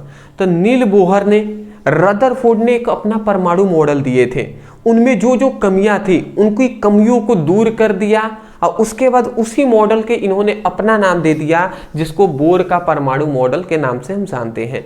तो यही बात लिखा गया है कि नील बोहर ने रदरफोर्ड के परमाणु मॉडल को, नील बोहर ने क्या किया है, नील बोहर ने रदरफोर्ड के परमाणु मॉडल में संशोधन करके, मतलब संशोधन मतलब कमियों को दूर करके एक मॉडल प्रस्तुत किया है, जिसे बोर का परमाणु मॉडल कहते हैं।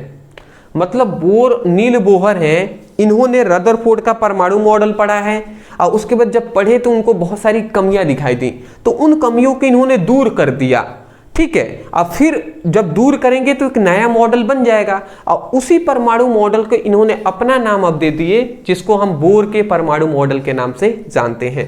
तो वही लिखा गया है, नील बोहर ने रदरफोर्ड के परमाणु मॉडल में संशोधन करके एक मॉडल प्रस्तुत किया, जिसे हम बोर का परमाणु मॉडल कहते हैं। ठीक है, अब इस मॉडल में हमें क्या क्या बातें बताई गई, हम एक एक करके जान लेते हैं। यहाँ पे प्रत्येक टॉपिक को यहाँ पे समझिएगा, इस मॉडल के अनुसार यही हमें मेन है।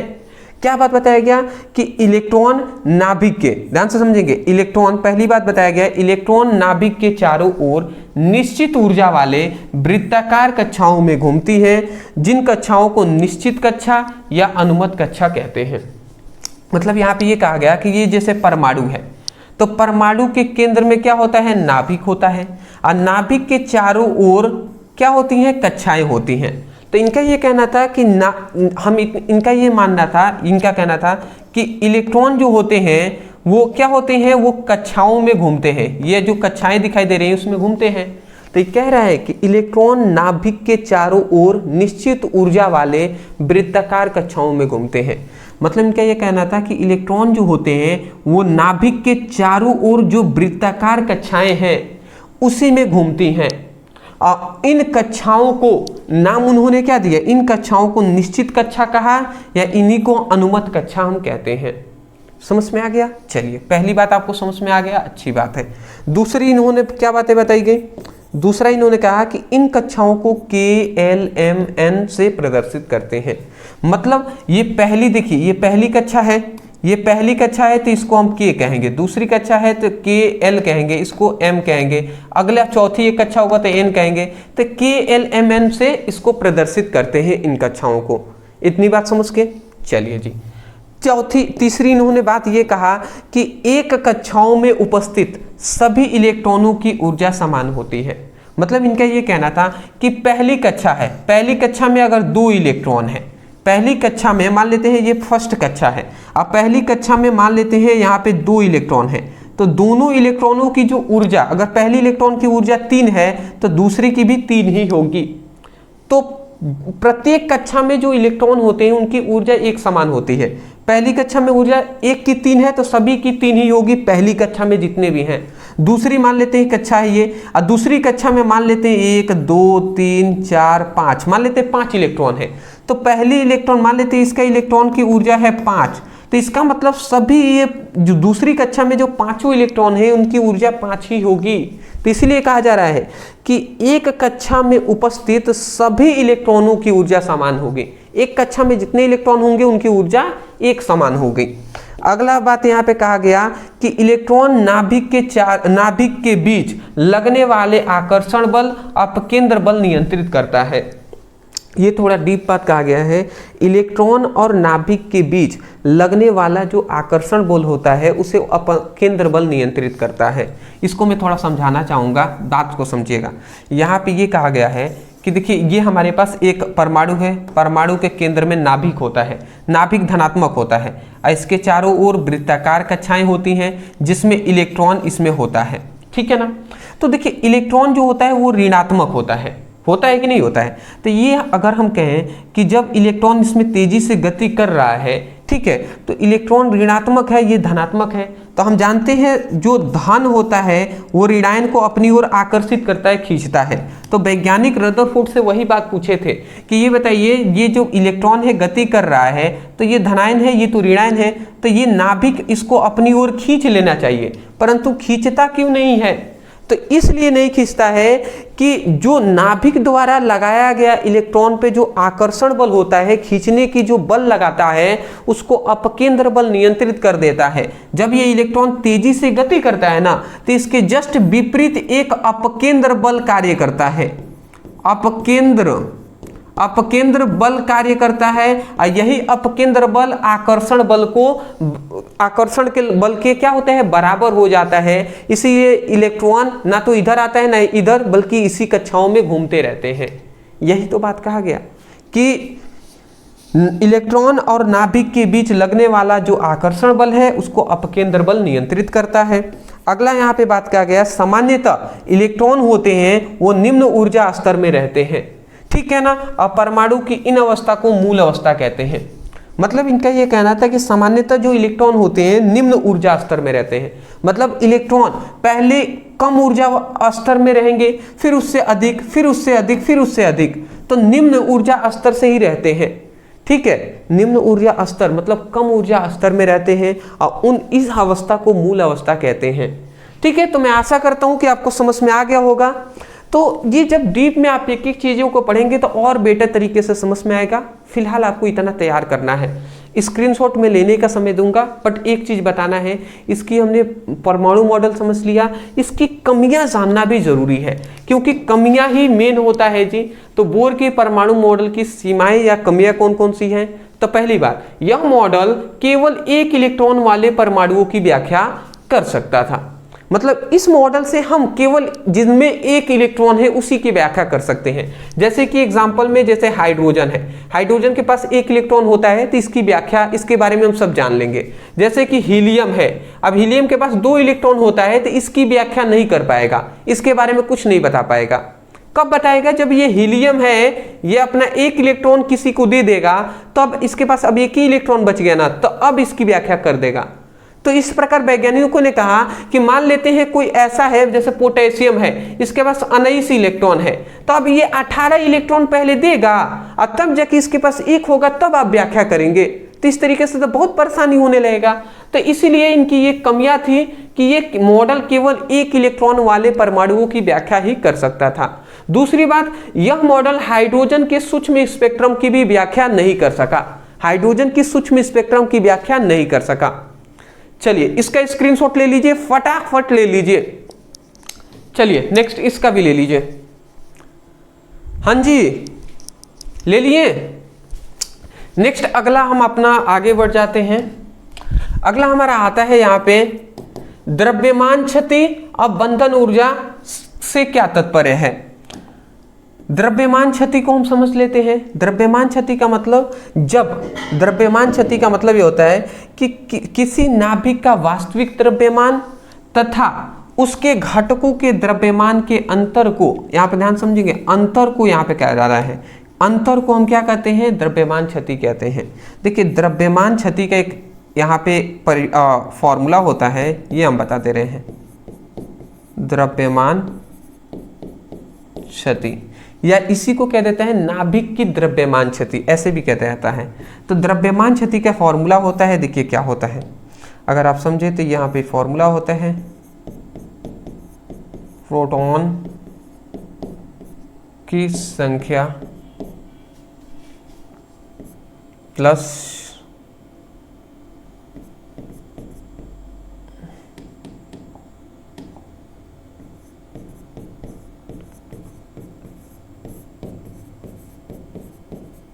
न्यूट्रॉन की संख्या और माइनस क्या होता है, नाभिक का द्रव्यमान या नाभिक।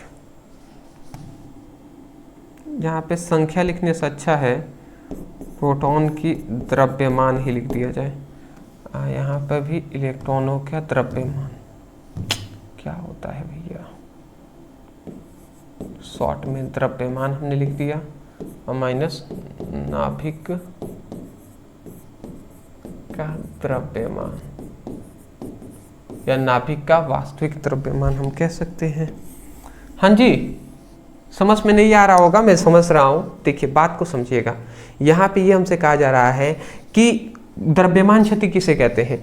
तो कोई भी परमाणु है, तो परमाणु है तो परमाणु के केंद्र में नाभिक होते हैं। नाभिक में क्या पाए जाते हैं जी, नाभिक में प्रोटॉन पाया जाता है और न्यूट्रॉन पाया जाता है।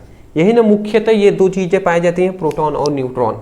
तो यहाँ पे ये कहा जा रहा है कि जब कोई भी परमाणु का जो नाभिक होता है, तो मान लेते हैं ये जो नाभिक है, तो नाभिक का जो द्रव्यमान है वो मान लेते हैं 30 है। समझिएगा, ऐसे मान लेते हैं कि नाभिक का जो वास्तविक द्रव्यमान है वो 30 है, ठीक है। परंतु नाभिक का वास्तविक द्रव्यमान तो 30 है, और जब हम ऐसा कर देते हैं कि इसी परमाणु में से, इसी परमाणु के नाभिक में प्रोटॉन और न्यूट्रॉन है, तो जब प्रोटॉन को अलग हम ले लेते हैं और न्यूट्रॉन को अलग ले लेते हैं, और जब इन दोनों के द्रव्यमान को जोड़ते हैं तो वो भी 30 ही आना चाहिए ना, आना चाहिए कि नहीं, क्योंकि प्रोटॉन और न्यूट्रॉन से मिलकर ही नाभिक बना हुआ है और नाभिक का द्रव्यमान 30 है, तो इसका मतलब प्रोटॉन न्यूट्रॉन को जोड़ेंगे तो 30 आएगा उसका द्रव्यमान, आना चाहिए कि नहीं। तो जब हम प्रोटॉन और न्यूट्रॉन को जोड़ते हैं ना, तो वो 30 नहीं आता है, थोड़ा और कम ही आता है, जैसे कि 29 आ गया, तो इस तरीके से कम ही आता है, कुछ की कमी हो जाती है। तो वो जो कमी हुआ ना, जो द्रव्यमान में जो कमी हुआ, मान लेते 1 की तो कमी हो गया, तो ये क्षति का मतलब होता है हानि। तो 1 की हानि हमें हुई है कि नहीं हुई है, तो उसी हानि को द्रव्यमान क्षति कहते हैं। अब वो क्यों हुई है, क्योंकि जब अलग से हम प्रोटॉन और न्यूट्रॉन को लेते हैं, इसमें से निकाल कर लेते हैं और फिर इनका हम अभिक्रिया कराते हैं, इनको जोड़ते हैं, तो उस समय में ऊर्जा की हानि होती है। अब वो जो 1 यहाँ पे कम हो रहा है वो ऊर्जा के रूप में बाहर निकल जाता है। तो यही बात यहाँ पे कहा जा रहा है कि जब किसी, मतलब यहाँ पे ये कहा जा रहा है कि किसी नाभिक के वास्तविक द्रव्यमान और उनके कणों के द्रव्यमान के अंतर को यहाँ पे माइनस किया गया है ना, कि क्या बताया गया यहाँ पे, जब किसी नाभिक के वास्तविक द्रव्यमान, ये नाभिक का वास्तविक द्रव्यमान है, तो जब किसी नाभिक का वास्तविक द्रव्यमान तथा उनके कणों के द्रव्यमान, उनके कणों के द्रव्यमान के अंतर को, इनके कणों के द्रव्यमान को जोड़ देते हैं, तो इनके अंतर, माइनस को अंतर कहते हैं, तो उनके कणों के द्रव्यमान के अंतर के ही द्रव्यमान क्षति कहते हैं। समझ रहे हैं। तो ये बातें बताई गई जी। यही बात हम आपको एग्जाम्पल से आपको हमने समझा दिया कि जब इन दोनों को जोड़ते हैं तो वो भी मान लेते हैं वास्तविक द्रव्यमान 30 है, तो प्रोटॉन न्यूट्रॉन से मिलकर ही तो नाभिक बना है, तो ये भी 30 होना चाहिए, बट ये 29 ही होता है। तो 1 की जो कमी हुआ ना वही द्रव्यमान क्षति है। तो मैं आशा करता हूं समझ के होंगे। तो जब किसी नाभिक का वास्तविक द्रव्यमान तथा नाभिक के कणों के द्रव्यमान के अंतर को द्रव्यमान क्षति कहते हैं। परिभाषा यहाँ पे हमने लिख दिया है, एग्जाम्पल भी, ये सूत्र भी लिख दिए हैं, आप स्क्रीनशॉट ले लीजिएगा, ठीक है ना। नाभिकीय बंधन ऊर्जा, बंधन ऊर्जा कहे या नाभिकीय बंधन ऊर्जा क्या होता है समझ लेते हैं। तो यहाँ पे कह रहे हैं कि नाभिकीय बंधन ऊर्जा वह ऊर्जा है, नाभिकीय बंधन ऊर्जा वह ऊर्जा है, वह एनर्जी है जो नाभिक को जोड़कर रखती है। जो नाभिक को जोड़ कर रखती है, जिसके कारण प्रोटॉन और न्यूट्रॉन आपस में बंधे रहते हैं। समझ रहे हैं? तो ये क्या होता है, नाभिक के अंदर, ये नाभिक है हमारा, और इस नाभिक में क्या पाया जाता है, इस नाभिक में दो चीजें होती हैं, एक प्रोटॉन होता है, एक न्यूट्रॉन होता है। तो नाभिकीय बंधन ऊर्जा वह ऊर्जा है जो नाभिक जो है ना, ये जो नाभिक है, नाभिक को जोड़ कर रखती है। नाभिक के जोड़ कर रखने का मतलब ये जो प्रोटॉन और न्यूट्रॉन है ये अलग ना हो, इनको आपस में पास रखती है, इनको आपस में बांध कर रखती है ये ऊर्जा, और उसी ऊर्जा को नाभिकीय बंधन ऊर्जा कहते हैं। तो यही तो बात कहा गया कि नाभिकीय बंधन ऊर्जा वह ऊर्जा होती है जो नाभिक को जोड़कर रखती है, मतलब नाभिक को जोड़कर रखती है, जिसके कारण इलेक्ट्रॉन और प्रोटॉन अलग नहीं होते, इलेक्ट्रॉन प्रोटॉन आपस में बंधे रहते हैं। बिल्कुल आसानी से आप समझ गए होंगे, नॉर्मल सा परिभाषा है, स्क्रीनशॉट ले लीजिए। ठीक है, स्क्रीनशॉट आपने ले लिया होगा। चलिए जी, तो अब हमारा एक मोस्ट इंपॉर्टेंट क्वेश्चन आता है, इसको हमें समझाएंगे आपको। सबसे पहले आप चाहें तो स्क्रीनशॉट भी ले सकते हैं, मैं एक बार देख लूं। ठीक है जी, अच्छा वीडियो बन रहा है। चलिए, ये क्वेश्चन है जो कि आपसे बार बार में पूछा गया है, इसको मैं पहले ही कह दे रहा हूं, मोस्ट इंपॉर्टेंट टॉपिक। ठीक है, अब आपके ऊपर है, क्या है समझते हैं। देखिए क्या कह रहा है, ऊर्जा बैंड के आधार पर चालक और चालक, सॉरी यहाँ पे थोड़ा सा ये मिस्टेक किया गया है, मैं इसको सुधार कर देता हूं जी।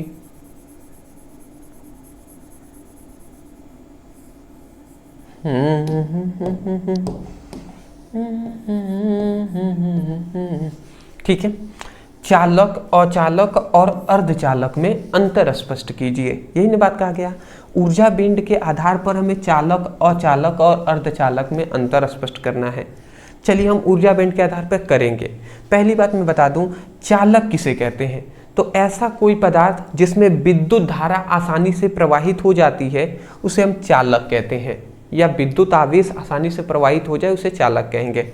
अचालक का मतलब ऐसा कोई पदार्थ जिसमें विद्युत आवेश प्रवाहित नहीं होता है, विद्युत धारा प्रवाहित नहीं होता है, उसे हम अचालक कहते हैं। ऐसा कोई पदार्थ जिसमें कभी कभी विद्युत धारा प्रवाहित हो भी जाएगा और कभी कभी नहीं होगा, तो ऐसे पदार्थ को अर्धचालक कहेंगे।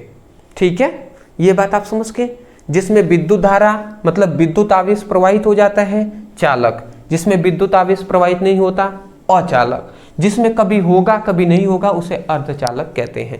इतनी बात आप समझ गए होंगे। चलिए जी, बहुत ही अच्छी बात है अगर इतना आप समझ गए हैं तो अब हम आगे बढ़ जाते हैं। तो सबसे पहले हमने एक चीज यहाँ पे बता दी है, सबसे पहले ऊर्जा बैंड किसे कहते हैं ये हमने अलग से परिभाषा दे दिया है, जिससे कि आप समझ जाएं पहले कि ऊर्जा बैंड ही कहते किसे हैं। तो यहाँ पे हमने परिभाषा लिखा है कि क्रिस्टलीय संरचना के दौरान परमाणुओं के पास आने पर बने न्यूनतम ऊर्जा स्तर के समूह को क्या कहते हैं, ऊर्जा बैंड कहते हैं। देखिए क्रिस्टलीय संरचना के दौरान, क्रिस्टलीय संरचना के दौरान क्या होता है, क्रिस्टलीय संरचना कब बनता है, क्रिस्टल कब बनता है जी, जब बहुत सारे परमाणु आपस में मिलते हैं। तो जब बहुत सारे परमाणु आपस में मिलेंगे तो जब बहुत सारे परमाणु आपस में मिलेंगे तो प्रत्येक परमाणु की ऊर्जा होगी ना, अलग अलग ऊर्जा होगी। तो इसका मतलब जब बहुत सारे परमाणु आपस में मिल रहे हैं तो यहां पे क्या हो रहा है, क्रिस्टलीय संरचना बन रहा है, क्रिस्टलीय संरचना बन रहा है, क्रिस्टलीय संरचना यहां पे बन रहा है। तो क्रिस्टलीय संरचना के दौरान जो क्या होता है, क्रिस्टलीय संरचना के दौरान ये जो परमाणु है, तो परमाणु के पास आने पर, जब परमाणु सभी पास आएंगे तो प्रत्येक परमाणु की ऊर्जा होगी, तो इनके न्यूनतम ऊर्जा स्तर, इनके जो ऊर्जा हैं सभी के ऊर्जा हैं, तो न्यूनतम ऊर्जा स्तर के समूह को ही न्यूनतम ऊर्जा स्तर के समूह, न्यूनतम ऊर्जा स्तर के समूह को ही हम क्या करते हैं, ऊर्जा बैंड कहते हैं। मतलब अगर नहीं समझे तो मैं फिर कह दूं, क्रिस्टलीय संरचना यहाँ पे बन रहा है तो कब बनेंगे, जब बहुत सारे परमाणु आपस में मिलेंगे तब। अब प्रत्येक कणों की ऊर्जा, प्रत्येक परमाणु की ऊर्जा होगी, तो जब आपस में मिल रहे हैं तो ऊर्जाएं भी तो मिलेंगी, तो उन कम से कम ऊर्जाओं का जो समूह होता है उसी को हम ऊर्जा बैंड कहते हैं। तो वही बात लिखा गया है कि क्रिस्टलीय संरचना के दौरान परमाणुओं के पास आने पर बने न्यूनतम ऊर्जा स्तर के समूह को ही हम ऊर्जा बैंड कहते हैं। समझ में आ गया तो अच्छी बात है, नहीं भी आएगा तो मैं कह दूं ये क्वेश्चन में हमें, इस क्वेश्चन में हमें ऊर्जा बैंड का परिभाषा नहीं पूछा गया है, बट पूछ लेता है 1 नंबर में, इसलिए हमने परिभाषा यहाँ पे बता दिए हैं। मोस्टली हमसे पूछा गया है ऊर्जा बैंड के आधार पर अंतर बताना है चालक में, अचालक में और अर्धचालक में। यहाँ पे एक बार मैं पढ़ के सुना दे रहा हूँ क्योंकि बड़ा परिभाषा है, रटेंगे तो याद नहीं होगा, समझ कर याद करेंगे हमेशा याद रहेगा। तो क्या बताया गया है कि ऐसा पदार्थ जिसमें वर्जित ऊर्जा अंतराल शून्य होता है, ऐसा पदार्थ जिसमें क्या होता है, वर्जित ऊर्जा अंतराल क्या होता है, वर्जित ऊर्जा अंतराल शून्य होता है। ठीक है, क्योंकि चालन बैंड संयोजी बैंड से ढका हुआ होता है। चालन बैंड जो होता है वो संयोजी बैंड से ढका हुआ होता है। ठीक है, जिसके कारण संयोजी बैंड को ऊर्जा देने पर संयोजी बैंड के इलेक्ट्रॉन आसानी से चालक बैंड पे पहुंच जाते हैं, जिसके कारण आसानी से विद्युत आवेश प्रवाहित होता है और उस पदार्थ को हम चालक कहेंगे। जिसमें विद्युत आवेश आसानी से, देख लीजिए, जिसमें विद्युत आवेश आसानी से प्रवाहित होगा तो उस, जब प्रवाहित हो रहा है विद्युत आवेश तो हमने पहले कह दिया, जिसमें विद्युत धारा प्रवाहित होगा उसे हम चालक कहेंगे, तो उसे हम क्या कहते हैं, उस पदार्थ को चालक कहते हैं। अब आपको समझ में नहीं आया होगा मैं जानता हूं, हम याद करा दे जी, चलिए हम करा देते हैं। चलिए, तो यहाँ पे 3 चीजें आपको पता करना है। सबसे पहली बात, यहाँ पे हम 3 चीजें लिखेंगे पहली। चलिए हम यहाँ पे 3 बॉक्स बना लेते हैं।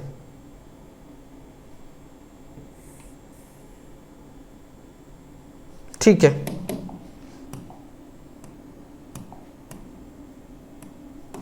ठीक है, 3 हमने बॉक्स बना लिया। इसको हम कह देते हैं, इस वाले को चालन बैंड,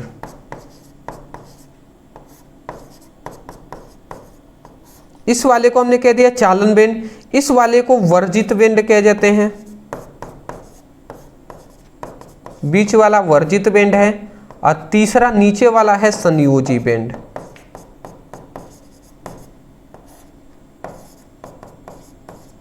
ठीक है, इतनी बात याद रखेंगे। तो ये हमारा चालन बैंड, ये वर्जित बैंड, ये संयोजी बैंड।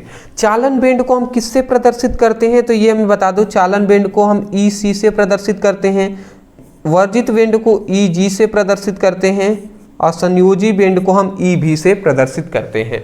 ठीक है, तो यहाँ पे अगर आप देखेंगे तो यहाँ पे वर्जित ऊर्जा अंतराल, यहाँ पे कह रहा है कि ऐसा कोई भी पदार्थ में तीनों चीजें पाई जाती हैं। ठीक है, तो जब ऐसा कोई भी पदार्थ जिसमें वर्जित ऊर्जा अंतराल की जो चौड़ाई है, वर्जित ऊर्जा अंतराल मतलब वर्जित ऊर्जा अंतराल जो EG है, वर्जित ऊर्जा अंतराल की चौड़ाई क्या है, अगर शून्य हो, वर्जित बैंड में, वर्जित बैंड मतलब यही है, तो वर्जित ऊर्जा अंतराल जो इसका है वो मान लेते हैं शून्य हो, तो उस समय पे क्या होता है, जो संयोजी बैंड है ना, ये चालन बैंड को ढका हुआ होता है।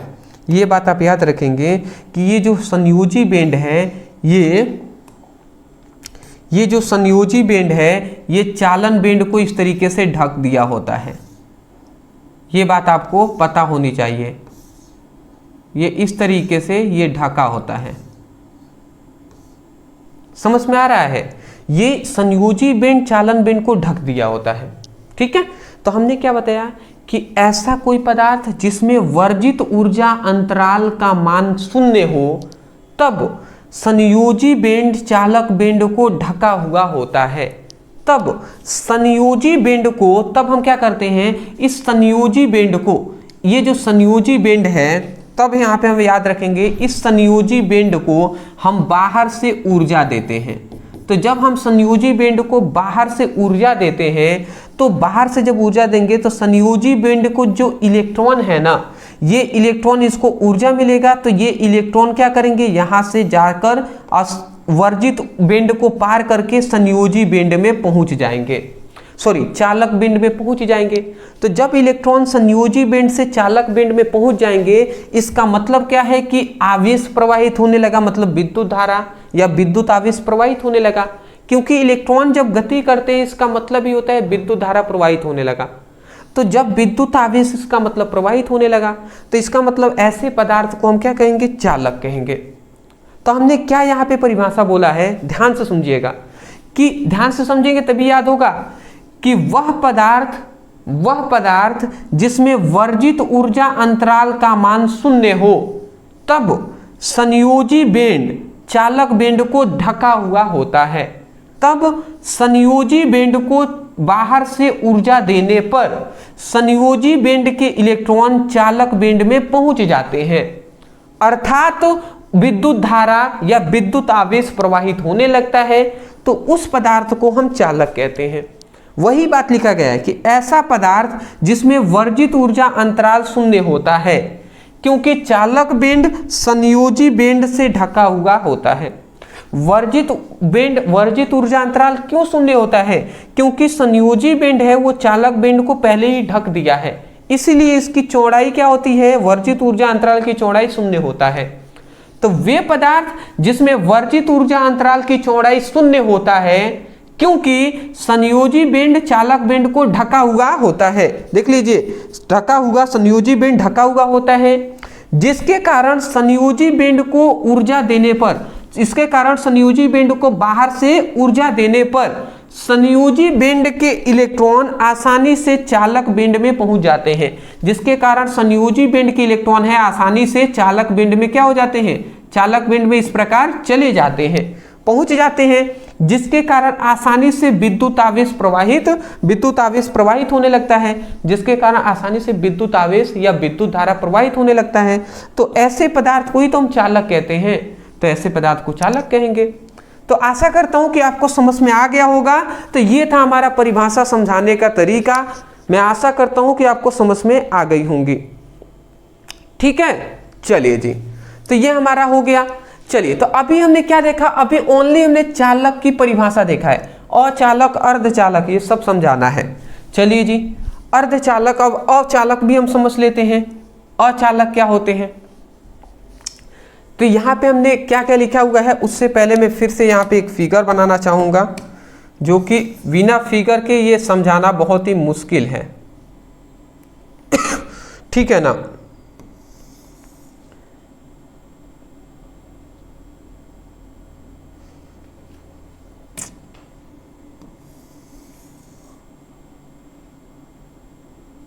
हाँ जी, इस प्रकार सही रहेगा। देखिए, यहाँ पे हमने इस प्रकार फिगर बना दिया है। इतना में तो लिख ही लेंगे। ठीक है, यहाँ पे 3 आपको कॉलम दिखाई दे रहा है, पहला, दूसरा, तीसरा। ऊपर वाला को हम क्या कर रहे थे, ये हमारा चालन बेंड है, नीचे वाला संयोजी बेंड, बीच वाला वर्जित बेंड, वर्जित बेंड। ठीक है, इतनी बात हम जानते हैं। और चालन बेंड को हम किससे प्रदर्शित करते हैं, तो EC से हम चालन बेंड को, EG से वर्जित बेंड को, और EV से किसको, संयोजी बेंड को प्रदर्शित करते हैं। इसमें क्या होता है कि ऐसा पदार्थ जिसमें वर्जित ऊर्जा अंतराल की चौड़ाई जो होता है, इसकी जो चौड़ाई है आप देख सकते हैं कि अधिक है कि नहीं, इन दोनों बेंडों से अधिक है कि नहीं चौड़ाई इसकी। तो वही बात कहा जा रहा है कि ऐसा पदार्थ जिसमें वर्जित ऊर्जा अंतराल की चौड़ाई, ऐसा पदार्थ जिसमें वर्जित ऊर्जा अंतराल की जो चौड़ाई है वो अधिक होता है। क्या होता है, वर्जित ऊर्जा अंतराल की चौड़ाई क्या होता है, अधिक होता है। ठीक है, तो जब वर्जित ऊर्जा अंतराल की चौड़ाई अधिक होता है तो क्या होता है, जिसके कारण संयोजी बेंड को, जब इनकी चौड़ाई अधिक है तो जिसके कारण जब हम संयोजी बेंड को, ये जो संयोजी बेंड है, इसको बाहर से हम ऊर्जा, इसको बाहर से जब हम ऊर्जा देंगे तो इसके जो संयोजी बेंड के इलेक्ट्रॉन है ये इस प्रकार गति करते हुए जाएंगे, पर इतना ज़्यादा ये चौड़ा है कि इसके इलेक्ट्रॉन चालक बेंड में पहुंच नहीं पाएंगे, बीच में ही रुक जाएंगे। ठीक है, तो जब बीच में रुक जाएंगे तो इसका मतलब क्या है, संयोजी बेंड के इलेक्ट्रॉन चालक बेंड में नहीं पहुंच पाते हैं, और जब नहीं पहुंचेंगे इसका मतलब विद्युत आवेश प्रवाहित नहीं होता है। तो जब विद्युत आवेश प्रवाहित नहीं होगा इसका मतलब उसे हम क्या कहेंगे, अचालक कहेंगे। तो हमें यही परिभाषा कहना है क्या हम कहेंगे? ऐसा पदार्थ जिसमें वर्जित ऊर्जा अंतराल की चौड़ाई बहुत अधिक होती है, तब संयोजी बेंड को बाहर से ऊर्जा देने पर भी संयोजी बेंड के इलेक्ट्रॉन चालक बेंड में नहीं पहुंच पाते, अर्थात विद्युत आवेश प्रवाहित नहीं हो पाता, तो उस पदार्थ को हम अचालक कहते हैं। वही लिखा गया है, ऐसे पदार्थ जिसमें वर्जित ऊर्जा अंतराल की चौड़ाई बहुत अधिक होती है, जिसके कारण संयोजी बेंड को बाह्य स्रोत से ऊर्जा देने पर, संयोजी बेंड को बाहरी स्रोत से ऊर्जा देने पर इलेक्ट्रॉन चालक बेंड में नहीं पहुंच पाते।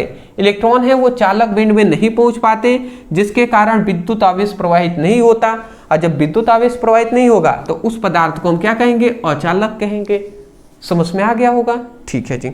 अगला हमारा कह रहा है अर्धचालक। अब अर्धचालक क्या होता है? तो इसमें भी हम वही फिगर बना देते हैं, इसमें भी हम वही फिगर बनाएंगे, 3 कॉलम इस तरीके से, और 3 कॉलम में यहाँ पे एक चीज़ इसमें हम देख लेते हैं, इसमें एक चीज़ कॉमन रहेगा। ये देखिए, ऊपर वाला हम इतनी बात जानते हैं, ये हमारा क्या है? चालन बेंड है। नीचे वाला संयोजी बेंड होता है, ये तो बात आप जान ही गए होंगे। बीच वाला हमारा वर्जित बेंड होता है। ये हमारा चालन बेंड को हम EC से प्रदर्शित करते हैं, वर्जित बेंड को EG से और संयोजी बेंड को EV से प्रदर्शित करते हैं। तो यहाँ पे ये हमसे कहा जाता है, देखिए यहाँ पे वर्जित ऊर्जा अंतराल की जो चौड़ाई है, वर्जित बेंड में जो वर्जित ऊर्जा अंतराल की चौड़ाई है वो क्या है? वर्जित ऊर्जा अंतराल की जो चौड़ाई है वो क्या है? बहुत ही कम है। वो बहुत ही क्या है? बहुत ही कम है। तो जब बहुत ही कम है ना, तो कभी कभी क्या होता है, जब बाहरी स्रोत से संयोजी बेंड को ऊर्जा देंगे तो कभी कभी क्या होगा कि ये इलेक्ट्रॉन तुरंत यहाँ पे चालक बेंड में पहुँच जाएगा, चालक बेंड में पहुँच जाएगा, तो इसका मतलब ये पदार्थ चालक के भांति व्यवहार करने लगेगा। और कभी कभी होगा ये कि ये इलेक्ट्रॉन चालक बेंड में नहीं पहुँच पाएगा, इसका मतलब जब चालक बेंड में नहीं पहुँच पाएगा तो कभी कभी ये अचालक के भांति भी व्यवहार करने लगेगा। तो ऐसा पदार्थ जिसमें वर्जित ऊर्जा अंतराल की चौड़ाई कम होती है, तब वो कभी कभी चालक के भांति और कभी कभी अचालक के भांति व्यवहार करता है, तो उस पदार्थ को अर्धचालक कहते हैं। वही बात लिखा गया है, ऐसा पदार्थ जिसमें वर्जित ऊर्जा अंतराल की चौड़ाई बहुत कम होती है, ठीक है, जिसके कारण अलग अलग परिस्थितियों में, ठीक है, सॉरी, तो यहां पे कह रहा है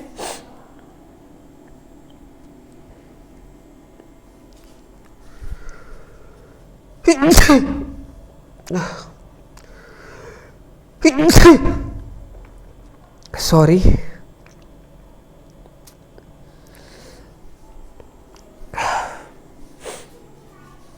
माफी चाहूंगा हम, ठीक है ना, माफी चाहेंगे। सर्दी, ओहो,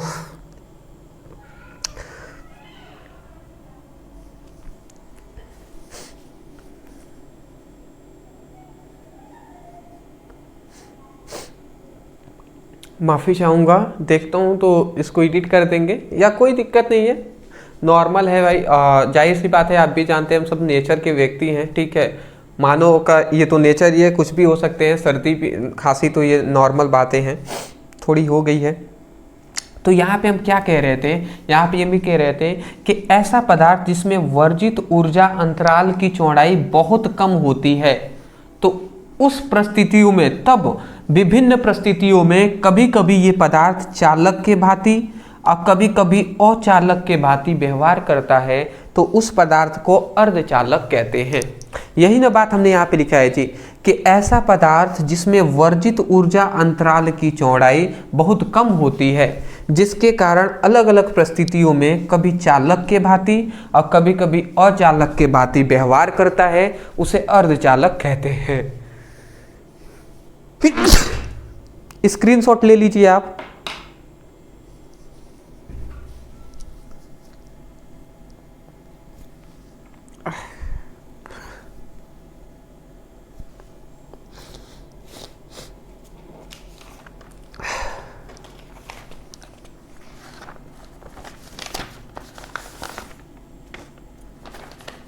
ठीक है, ले लिए ना।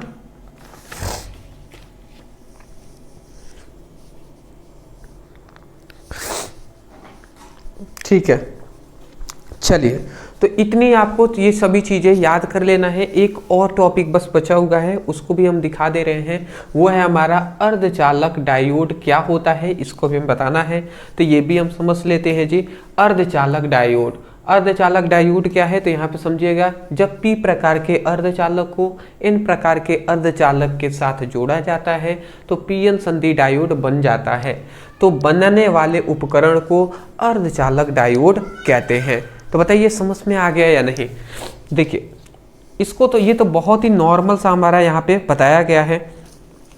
ठीक है, जैसे यहाँ पे क्या बात बताया गया कि देखिए यहाँ पे हमारा, अगर हम थोड़ा सा समझा दें आपको, तो देखिए यहाँ पे ये पतला सा एक है, ठीक है, बहुत ही पतला होता है।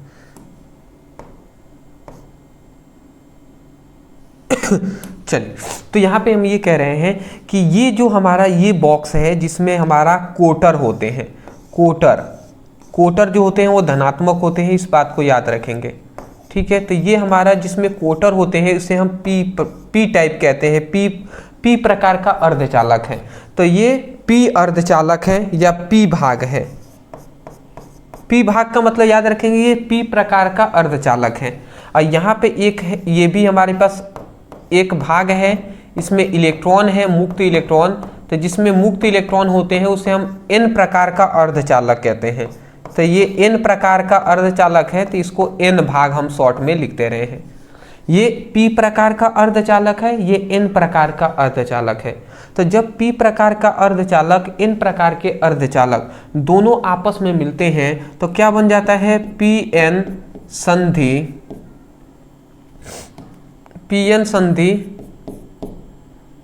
पीएन संधि डायोड बन जाता है। ठीक है, पीएन संधि डायोड बन जाता है। तो जब पी प्रकार के अर्धचालक और एन प्रकार के अर्धचालक क्या होते हैं, इसको हम जोड़ देते हैं एक सेल या बैटरी से। तो जब पी प्रकार के अर्धचालक और एन प्रकार के अर्धचालक क्या होते हैं, जब पी प्रकार के अर्धचालक और एन प्रकार के अर्धचालक आपस में जुड़ जाते हैं तो पीएन संधि डायोड बन जाता है। तो जो पीएन संधि डायोड बन जाता है तो बनने वाला जो इससे उपकरण है उसी को हम अर्धचालक डायोड कहते हैं। बनने वाला जो इससे पीएन संधि डायोड से बनने वाला जो उपकरण होता है, मशीन होता है, उसे अर्धचालक डायोड कहते हैं। तो वही परिभाषा लिखा है कि पी प्रकार के अर्धचालक एन प्रकार के अर्धचालक के साथ जोड़कर एक पीएन संधि डायोड बनाया जाता है। पी प्रकार का अर्धचालक एन प्रकार के अर्धचालक के साथ जोड़कर पीएन संधि डायोड बनाया जाता है। तो बनने वाले उपकरण को अर्धचालक डायोड कहते हैं। तो बताइए आपको समझ में आया या नहीं आया। बिल्कुल आ जानी चाहिए, बहुत ही सिंपल सा यहाँ पे हमें बताया गया है। ठीक है, चलिए, तो ये हमारा 15 मोस्ट इंपॉर्टेंट टॉपिक थे जिसको हमने करा दिया है। 2 और हम कहेंगे कि आपको तैयार कर लेना है, उसके बाद आपका पूरी तरीके से 3 नंबर वाले कंप्लीट हो जाएंगे। इससे पहले के चैप्टर 1 से 7 तक का हमने करा ही दिया है, लिंक डिस्क्रिप्शन बॉक्स में हमने दे दिया है।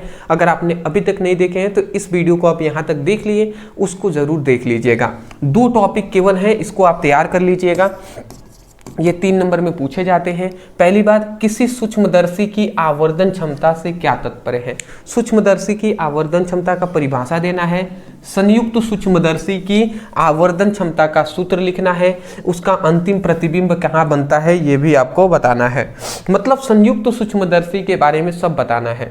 मैं आपसे कहूंगा कि इसको पढ़ने के लिए आप क्या करेंगे, YouTube पर लिखिएगा संयुक्त सूक्ष्मदर्शी ब्रदर सर, इतना लिखकर सर्च कर लीजिएगा, हमारी वीडियो आ जाएगा। जितना हमने उसमें बताया है उतना लिख देंगे, आपको फुल नंबर मिल जाएंगे। दूसरा एक इंपॉर्टेंट क्वेश्चन है, उपयुक्त आरेख की सहायता से अवतल दर्पण के लिए इस सूत्र का आपको क्या करना है, व्युत्पन्न करना है। मतलब 1/v + 1/u = 1/f को आपको प्रूफ करना है। इसी को लेंस मेकर सूत्र भी कहते हैं। तो आप YouTube पे लिख लीजिएगा लेंस मेकर सूत्र ब्रदर सर, लिख कर सर्च कीजिएगा, वीडियो आएगा, उसमें हमने ये प्रूफ कराया है, सीख लीजिएगा, आपका काम कंप्लीट हो जाएगा। मैं आशा करता हूँ समझ गए होंगे। अदरवाइज अगर आपको टाइम नहीं है, अगर आप चाहते हैं कि आपको एक ही साथ सभी फिजिक्स की, केमिस्ट्री का, हिंदी का आपको इंपॉर्टेंट नोट्स मिल जाए जिसको आप पढ़कर अपने बोर्ड एग्जाम में आप टॉपर बन सके, एक अच्छा नंबर ला सके, 90%, 85%, 95% नंबर ला सकें, तो आप हमारी टॉपर नोट्स ले सकते हैं। टॉपर नोट्स लेने के लिए नीचे व्हाट्सएप नंबर है, इस नंबर पर मैसेज कर लीजिएगा। वहाँ पर कहेंगे सर हमें फिजिक्स, केमिस्ट्री और हिंदी तीनों का नोट्स चाहिए, तो वो आपको ओनली 249 रुपये वहां पे स्कैनर दिया जाएगा, पेमेंट करेंगे, नोट्स मिल जाएंगे। नीचे व्हाट्सएप नंबर है, मैसेज कर लीजिएगा। डिस्क्रिप्शन बॉक्स में लिंक है, आप जाइए वहां से चैप्टर 1 से 7 तक का वीडियो जरूर देखिएगा। व्हाट्सएप ग्रुप, टेलीग्राम ग्रुप में हमें जरूर फॉलो कर लीजिएगा, बिल्कुल फ्री है जी, एक भी रुपए नहीं लगेंगे, फ्री में आप वहां पे ज्वाइन हो जाएंगे, जहां पर हम बोर्ड एग्जाम की अच्छे तरीके से प्रिपरेशन आपको कराएंगे। और इंस्टा पे हमें फॉलो कर लीजिएगा, लिंक डिस्क्रिप्शन बॉक्स में है। Thank you so much for watching this video. कल मिलते हैं, थैंक यू।